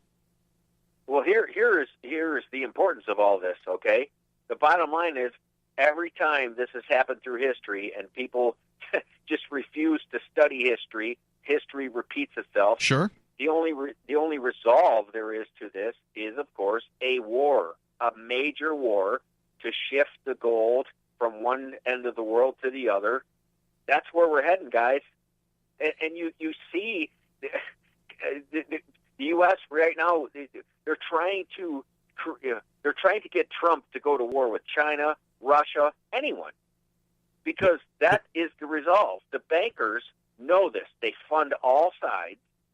And the only way to distract us from this Ponzi scheme that is about to collapse is to go to another war and do it all over again. But they've been saying forever, as you said, Jay, your whole life you've been hearing that the scheme's going to collapse. Yep. And, as much as I wouldn't mind seeing that happen, as far as the government's money system, I couldn't care less, I guess, if it did. History has proven it. I'm not saying it won't collapse. I'm just saying I don't buy that it's going to be by 2024. I know. That's what they're saying, and whatever. At that point, all they're saying is, at that point, we are reaching a point of only paying the debt. There's no at 3%. He's just talking what happens with the amount of debt that has to be, the interest on the debt that has to be paid every year. Correct. Is basically not going to be possible based on numbers going up to the year 2024, which is great. I really hope this happens sooner than later. I don't want to be 80 when this is happening. I'd like to, and I've been preparing for it. Get your Bitcoin now, because if they start with hyperinflation in the United States, it's going to go up big time. McAfee might be correct. That it might hit $1 million by the end of 2021. Yeah, it could very well. what's funny about what you're saying? I've been saying this. I'm now 58. And I've been saying this since I was 30-something. I just wanted it to end and get done, because I don't want to be in my 80s and pulling a wheelbarrow full with the belongings that I have and trying to get a wheelbarrow full of cash just to buy a loaf of bread. No. What I'm saying is I don't want to be in my 80s trying to survive. Just trying, I want it to be done now. I've been saying this for a long time. Yeah, the problem is they got all kinds of tricks up their sleeve, look at Venezuela. It is an absolute S show down there as far as inflation is concerned, but yet the Maduro regime still ensconced in power. They've changed the currency twice since it was the Bolivar. It became then the Bolivar Fuerte, the strong Bolivar, when they knocked 3 zeros off the back. And then, just last year in August, they created the Bolivar Soberano, the so-called sovereign Bolivar, and knocked 5 zeros off the back.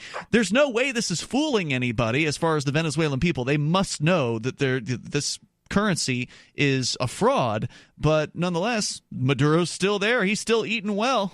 But, and as we know from the guys at Dash, they talk about all the Dash transactions that are happening in Venezuela. Mm-hmm. And basically, the fact that cryptocurrency is available for the people of Venezuela is really helping them out a lot. Absolutely. And as I was saying before we went to the break, we now have a way out. This is the first time in history that I'm aware of in the last decade that I can make a transaction with a goat farmer somewhere in Africa, literally. Without anybody getting in the way, without any middle person, no Western Union, none of these traditional banker types. I had heard the other day on the radio that they are they're stopping money transmission or limiting the amount of money that can go to Cuba. They're redoing the Cuba sanctions that Obama lifted. Oh no! Yeah, it was actually on the Liberty Report or whatever that's on the LRN feed. That's too bad. The good part of that is, now people are going to be pushing cryptocurrency to send money back to Cuba. And so now they're going to be kind of forced to use crypto because the wire transfer from the United States are going to be block them or whatever. Well, they're going to be limited, they say, which does mean blocked, means you're going to jump through all kinds of hoops and, probably, it's a lot of bureaucracy. But we got cryptocurrency, so this returns the power. We don't have to go to the banks and to the money changers and exchange our coin for their coin to do trading amongst people, and we can do it quite quietly. We can do it, and a lot of these vendors are really loving the fact that there's no fees when you accept cryptocurrency. Just if you. There's only a fee to send it, so the customer actually pays a very, very small fee. Hey, Tom, thanks for the call tonight. I appreciate it. The toll-free number here is 855-450-FREE. In fact, related to what you're saying about Cuba, Jay, according to Fox News, published within the last 24 hours, in relation to Venezuela, Trump has warned he would impose a, quote, full and complete embargo and sanctions on Cuba if its troops do not cease operations in the ravaged South American nation. So apparently Cuba is getting involved over in Venezuela. They've been involved. I just listened to a thing today, actually, on LRN feed. There's a whole Cuban libertarian movement out there. Mm-hmm. It was very interesting. I don't remember exactly what it's called, but these guys are. He lives here in the States, and he says he's getting harassed by Cuban state officials, which they really can't do nothing to him. But he, Google, Cuban libertarian movement is pretty interesting, and he had a lot to talk about how.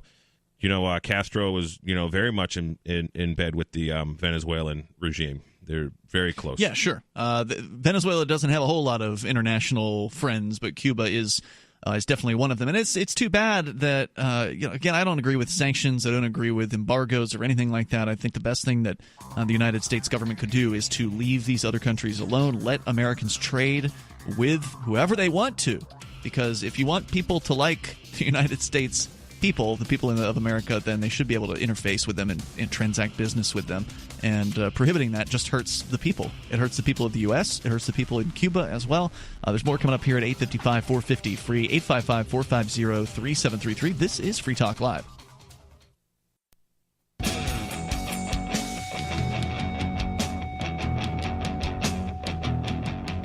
Hey, it's Free Talk Live. You may dial in here toll free.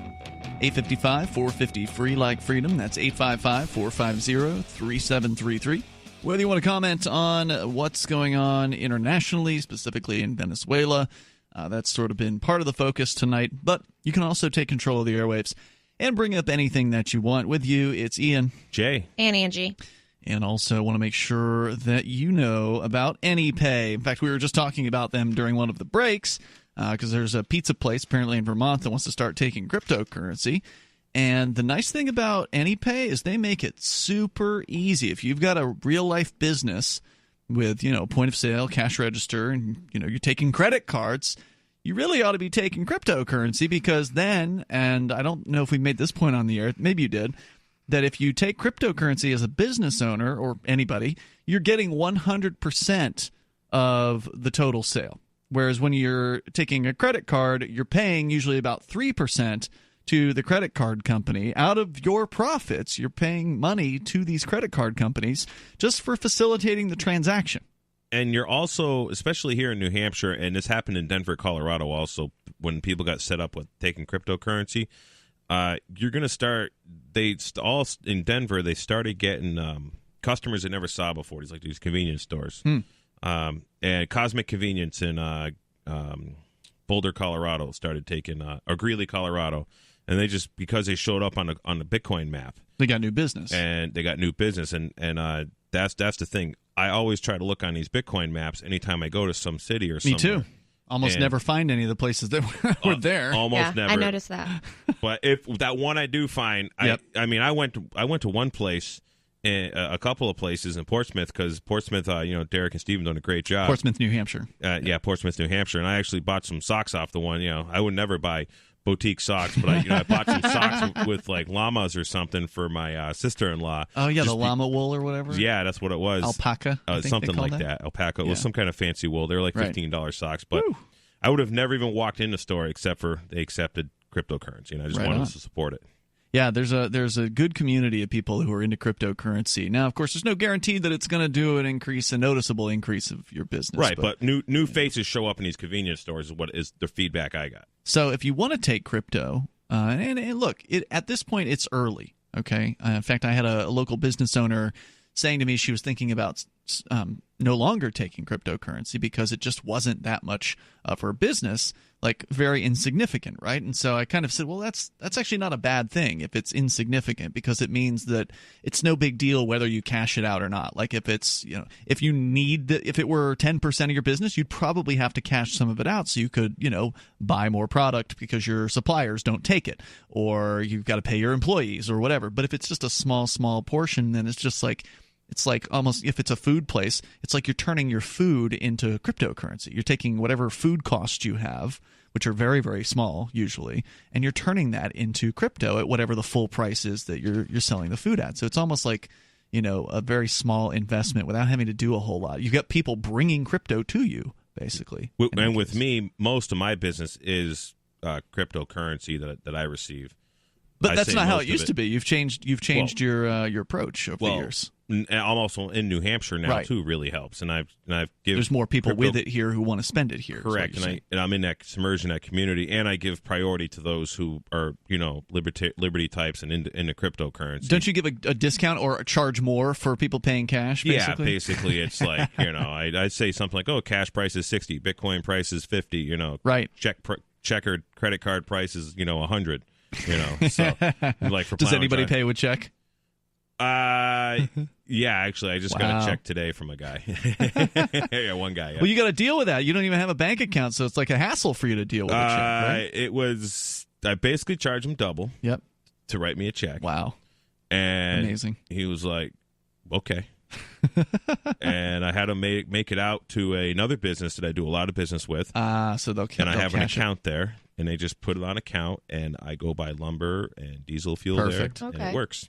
So go to helpmetakebitcoin.com if you're ready to do this, and it doesn't take a lot of effort. I mean, if you're doing business, you know how much of a hassle it is to accept credit cards, because you got to create a merchant account, and you've got to apply, and you've got to wait, and you've got to have you got to have a social security number. Sure, all of that stuff. I don't have that. And there's approvals, and there's a process, and there's hardware. Here, if you've already got a tablet at your register, then you're already halfway done. If you've already got a Bitcoin or cryptocurrency wallet, you're already almost done. The steps are very, very easy, and you can get through it within a matter of minutes. Go to helpmetakebitcoin.com. That's helpmetakebitcoin.com. They got apps for both iOS and Android devices. Makes it super easy. So you can bring up whatever you want. We've been talking about Venezuela, but we got off on this subject of how Bitcoin can help people avoid whatever currency collapse we're talking about. We had a guy on the line who was predicting, as many have predicted for decades, that the U.S. government's dollar is no longer going to be the world reserve currency. And Jay, you pointed out that we finally, for the first time ever, have our own currency. The world has its own currency that's not run by governments. It's not run by banks. It's cryptocurrency, not just Bitcoin, but there's all these other competitors like Dash or Bitcoin Cash and Zcash and all these other alternatives to Bitcoin, which arguably many of them are actually better than Bitcoin, because Bitcoin's fees are very, very high nowadays. But this is a way for people to take the wealth that they've created that is denominated maybe right now in dollars for you, or if you're in Venezuela, in Bolivar Soberano, and convert those government monies into cryptocurrency. Now, there's no guarantee that crypto is going to, that it's going to survive or continue, but it sure does seem like it will. We were sharing some interesting numbers last night on the show about acceptance and understanding and kind of awareness of cryptocurrency within the United States. It's at shockingly high levels. Like 90% of people in the United States have heard of Bitcoin. Okay. According to a recent Harris poll survey of over 2,000 U.S. adults. And even like 20% apparently of people age 18 to 34, so millennials basically, they have Bitcoin. And then 34 to 44 or 50 or something like that was like 15% of them have it. So it's mostly younger people, but even 3% of retirees age 65 plus have Bitcoin. And the amount of awareness of what it is and having some understanding of it is growing and it's growing significantly in a relatively short period of time. Which is a beautiful thing. And, Bitcoin is a peer-to-peer currency that actually works that we can use. Or basically all these cryptos are peer-to-peer. And that's the important thing, that it is peer-to-peer. I want to do peer-to-peer transactions. I don't care if it's silver, gold, trading tires or lumber. I actually traded hay for lumber last week here in New Hampshire. This place is so awesome. I do stuff like this all the time. But just the fact that it's peer-to-peer, it just cuts out the government. Right. And we don't use They don't need to Caesar's know coin. about it. The Federal Reserve notes belong to the Federal Reserve Bank. They are not yours. They can have them back That's as long right. as I get some crypto in return for it. Now, the crypto price changes, right? It goes up, it goes down. Right now it's at around 5,300, I think, U.S. dollars for one Bitcoin today. And it's doing very, very well. There's a lot to talk about with crypto. We're not going to get too deep into it. And you don't have to buy a whole Bitcoin. Thank you for that. I get that all the time. You can buy literally a penny's worth of Bitcoin. You can buy $1's worth of Bitcoin. It's hard to do it at that small of a level, but yeah, you can get a fraction. You can hold it. Yeah, you can get a fraction. Most people aren't going to probably spend their time on you if all you want to do is buy $1 worth. Right. But if you go to a crypto vending machine, you put $20 in, you'll get $20 worth of Bitcoin. 0.00 whatever that is. Correct. More coming up here in moments. This is Free Talk Live. Free Talk Live has found that though U.S. financial institutions are prohibited from doing business with foreign gambling websites, it's not illegal for U.S.-based internet users to gamble on those sites. People have been using VPNs or virtual private networks to connect to sites like games.bitcoin.com and play games with Bitcoin Cash. Games.bitcoin.com features poker, blackjack, roulette, craps, keno, slots, and dice. You can conduct your own investigation at games.bitcoin.com.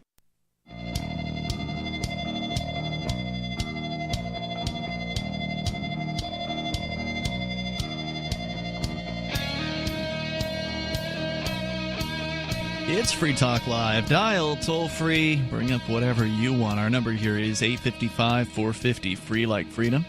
That's 855-450-3733. We do have the Discord on-air call-in line rooms at discord.lrn.fm.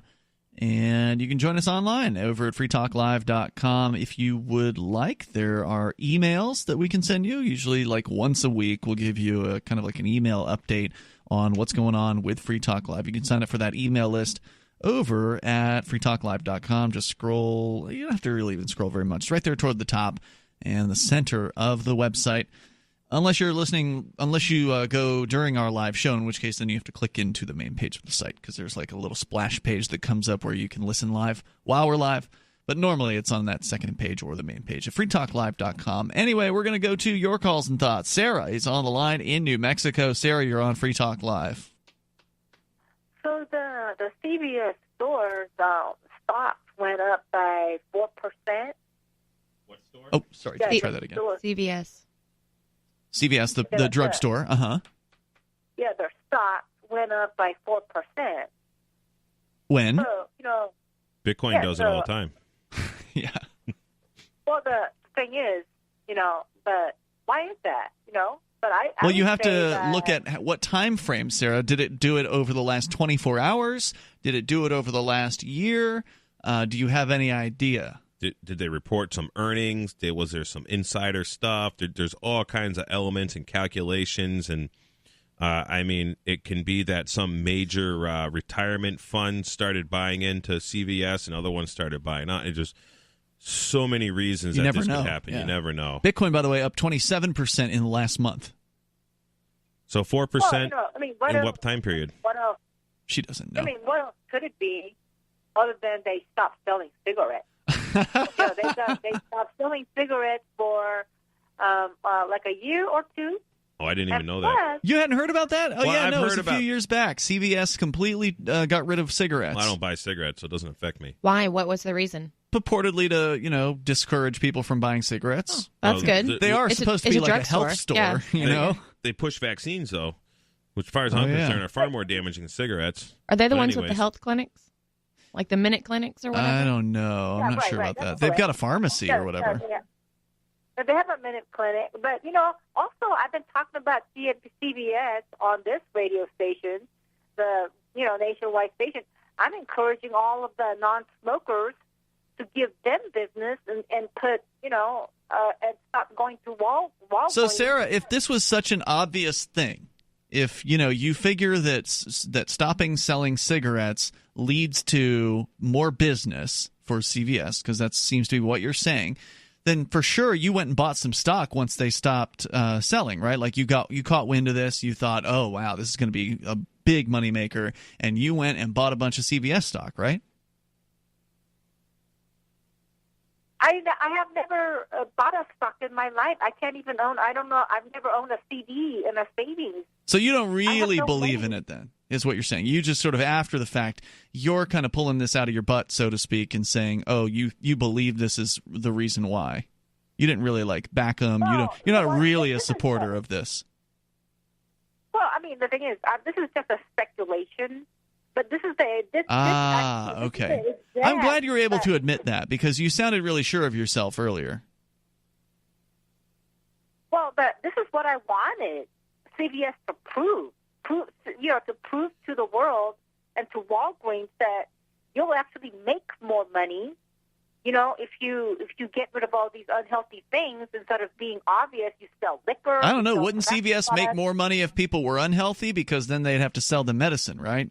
Well, healthcare costs are going up and up and up and up, and the doctors are just pushing all kinds of drugs and pills and pharmaceuticals. So sure, I mean and all these chain stores have literally decimated in every industry the mom and pops. Yeah, there used to be a place on Main Street called the Apothecary. They shut down a couple years ago. All the little mom and pop pharmacies are almost gone. They've all been gobbled up and bought by the big ones. Okay, what is Mark and Ivan doing? He says, no, we're going to go and give business to CVS because they stopped selling cigarettes. There are two of us. Who? Just to prove a point to them. Mark Edge? Our co-host, Mark Edge? Yeah, right. And he said he was going to start going to CVS because they stopped selling cigarettes? I think he said he shops at CVS. Because of the cigarettes? I don't know. It's because it's convenient. You're open 24 hours. Well, so is Walgreens, right? I don't know. Well, here in Keene, is there a Walgreens? There is a Walgreens. I don't know if they're 24/7, though. I've never... Huh? I told you that I stopped going to Walgreens and going to CVS to give them more business because they're more of a credulous and honest Now, business. What are you buying over at CVS? Well, I mean, usually I go there to buy almost everything. Well, really? That's a terrible idea. I mean, it's expensive. I mean, the things at CVS tend to be more pricey, for instance, than going to like Walmart or, a larger store where they've got a better, price because they're buying more product. They can get a better price and pass on the savings to the customer. If you're buying stuff at CVS, you're probably paying too much, honestly. I just Googled stock price of Rite Aid and Walmart. I mean, Rite Aid and Walgreens. Rite Aid is down quite a bit. Walgreens is up a little bit today, but down over the past year. But CVS was at like $66 a year ago, and today they're at like $54 based on this chart. Sarah, that sounds like they've lost They've all business. lost, actually. So you're wrong. Where'd you get that 4% number? Well, that must just they're up 4% like today. It was just announced today. Oh, it just must have one day to the next? Well, that's pretty insignificant, wouldn't you say? I mean, if they've lost, what is that? Like 20% or something like that. If they've lost 15% of their value over the last year, I'm terrible at quick math in my head.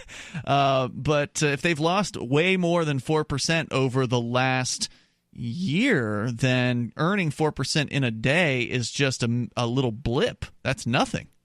And they've stopped selling cigarettes a few years ago. This is old news. So clearly, one day to the next, that has nothing to do with what they decided 3 or 4 years ago, however long it's been. Well, I just have a shout out. That's all the non. All right, so you're full of it. You don't know what you're talking about. Thanks for the call tonight. Toll-free number is 855-450-FREE. Thanks for checking that, Jay. Yeah, they're down literally like 25%. Damn. Over the year? That's the 1 year chart. Oof, that's there. brutal. There's like a huge cliff there almost. Walgreens and Rite Aid are kind of the same thing, but they are up 5.42% in today between opening and closing. Yeah, for everybody who bought CVS yesterday and still has it today, you're up 5%. Congratulations. And they're up over the month a couple percent too, but yeah. But in the last month, Bitcoin up 27%. Right. So. Yeah. Nothing comes close to Bitcoin. Bitcoin, the number one best performing investment in the last decade, hands down. and There's an no investment doubt. that you can use. I really think it's the Bitcoin is the insurance that everybody was pitching to me that silver was for my entire life. I grew up amongst libertarians and the John Birchers and all those guys, and silver, and man, it's so hard. Like, you can't force people to take silver. No, I mean, you almost can't. Well, the government could, but but I mean, it's really hard to persuade people to take silver because they can't go buy their cigarettes and their beer and pay their mortgage with it for the most part. But you can't Bitcoin, do that with almost can. Well, I don't know about paying a mortgage. You can buy cigarettes with Bitcoin here in Keene. Yeah, and there's a lot of places in Manchester you can buy pretty much anything, and you can go online and you can use the Purse app to buy stuff on Amazon, which works well, and we can make. We got it happen. a Bitcoin hater in the Twitch chat saying Bitcoin is down, loser. No, it's not. Not over 10 years. Bitcoin is at the price right now of $5,300 per Bitcoin is about what it was in October of 2017 when it was having its historic run-up, when the epic run-up to 20,000 was beginning. When at that time, we were all super excited to see it at $5,000 because we'd never seen that happen before. Right. So it's only down if you compare the price at the end of 2017, which hit 20,000, to what it is now. But overall, it's up huge. You seen the Peter Schiff video where he's like, Bitcoin's down to $100, Bitcoin's down to $250, Bitcoin's down to $500, Bitcoin's down to $1,000, and then somebody just made a video of him saying, every month, Bitcoin's awesome. down to 4,000. And it keeps increasing. Yeah, 855-450 free, 855-450-3733. You bring up what you want here. It is Free Talk Live.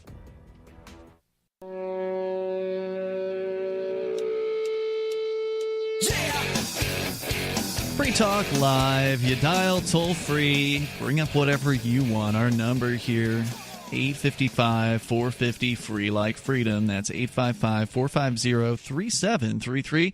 We also have the Discord on-air call-in line rooms over at discord.lrn.fm. D&J and Angie in the studio here tonight. Of course, you can join us online anytime you want over at freetalklive.com. We do have a Discord server, and that means that you can chat with other Free Talk Live listeners around the clock, basically. The people in there constantly. Different chat channels with different topics. Get on over there to discord.lrn.fm, and you can get interactive. And it's free, by the way. And they've got a great app that allows you to actually call into the show. We've got our on-air call-in line rooms there. You can still call the old-fashioned way, but if you want to sound really good, then call us on Discord through discord.lrn.fm. App's available for iOS, for Android, for Windows, Mac, and Linux, and it's free. It's discord.lrn.fm. So a little more here on Venezuela from the BBC, just kind of painting a picture of the scene down there. They say that Juan Guaido, who is the opposition leader who's trying to take out the current president, Nicolas Maduro, has appeared to have lost momentum, but it seems that Tuesday's events have revived his bid. The La Carlota air base, where violent clashes took place yesterday, looks like a war zone. It was covered with broken glass and pieces of brick and stone, as well as bullet cases and gas canisters. There were burnt motorbikes and a burned-out bus blocking the street. In the west side of the city, there was a pro-government demonstration. Despite very few attendants at the last rallies called by the government, this one seemed to be full of their supporters. May Day has always been a very significant date. Oh, yeah, that's right. May Day's a commie holiday.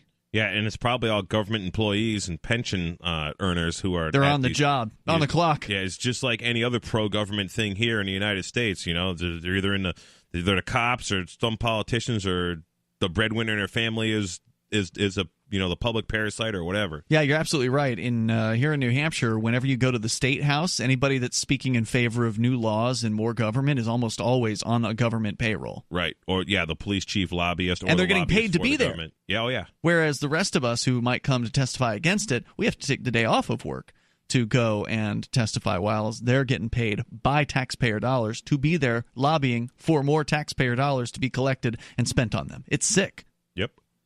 The pro-government march they describe as peaceful, saying there was a party atmosphere there with music and dancing.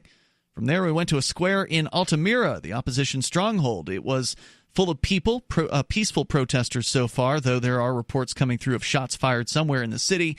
There were more attendants than the last protest called by Guaido.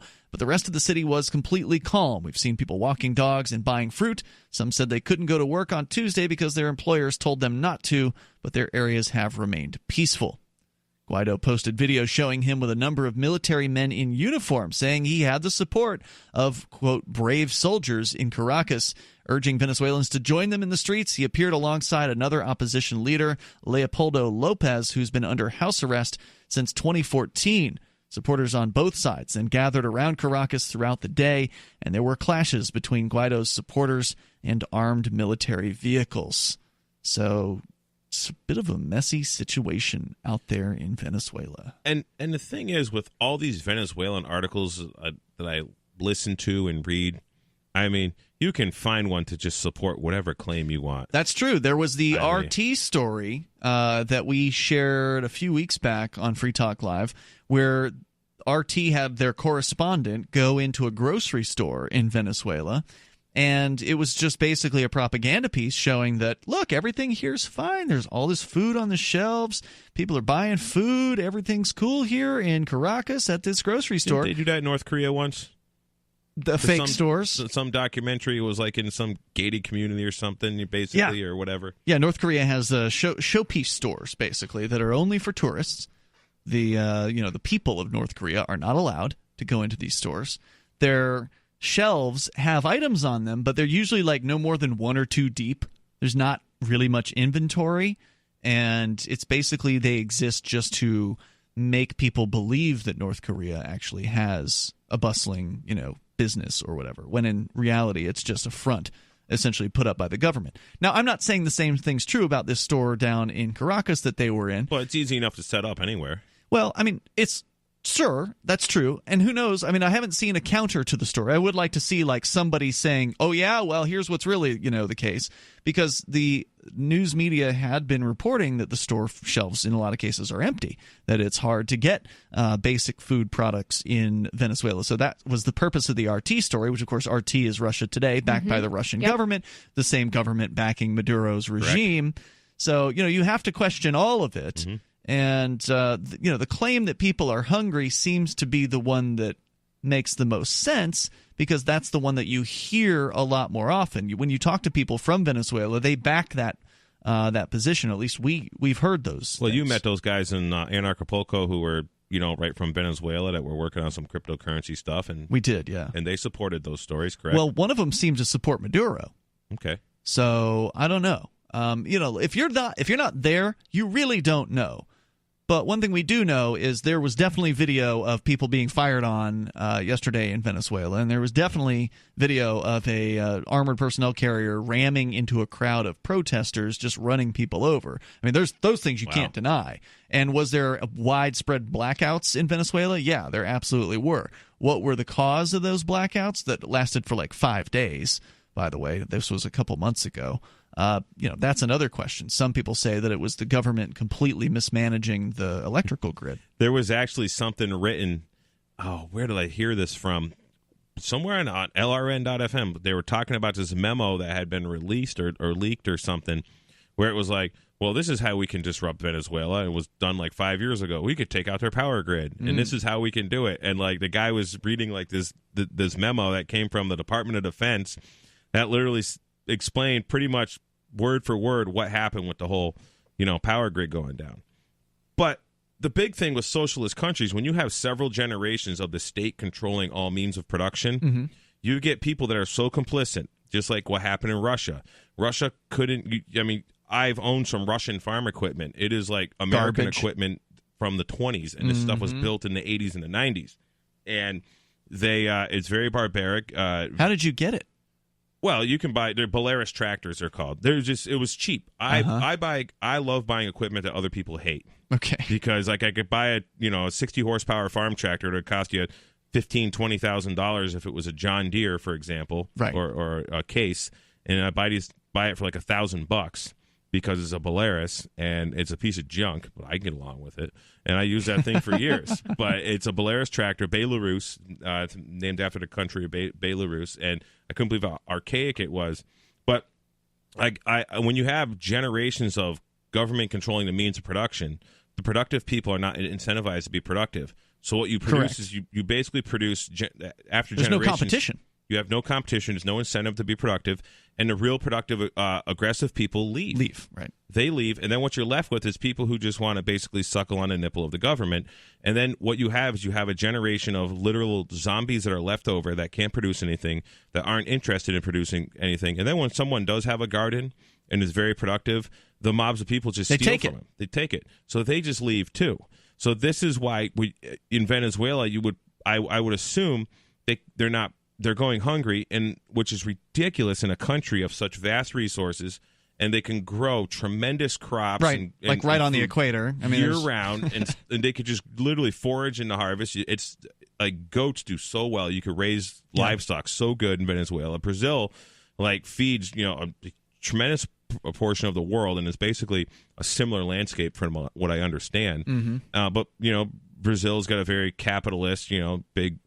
Farms are there, and a lot of American agriculture interests are moving there and producing because it's friendly to work in, and a lot of your productive Venezuelan farmers went to Brazil, go somewhere and else. are doing good. And that's true of the business owners as well. I mean, why would you want to open a business in Venezuela when you can have it stolen from you by the government, and they come in and they say, well, we want this now. It's national. We're nationalizing your business, which they did to a couple of the grocery chains. And that's really what sparked this off years ago when we first started covering this, is the fact that the grocery chains were only allowed to provide so much or charge so much price caps, and then people just started buying everything and hauling it over the border and selling it in Colombia. Yeah, to make a profit. Maduro did put price caps on certain products. I'm not sure which ones. I remember hearing a story about a Barbie doll that he forced this toy store to sell below cost, and so basically forced them to lose money because he wanted to make some sort of a statement about that. You can't stay in business if you're losing money, and socialists just don't understand anything about business. That's right, they don't. If they did, they could compete. They could get in the market and do a better job, but they can't. So they force. The socialistic elites feed on the insecure masses is what they do. Out of time for tonight. You can join us online between now and tomorrow night over on our website over at freetalklive.com. And then we will see you tomorrow. Free Talk Live.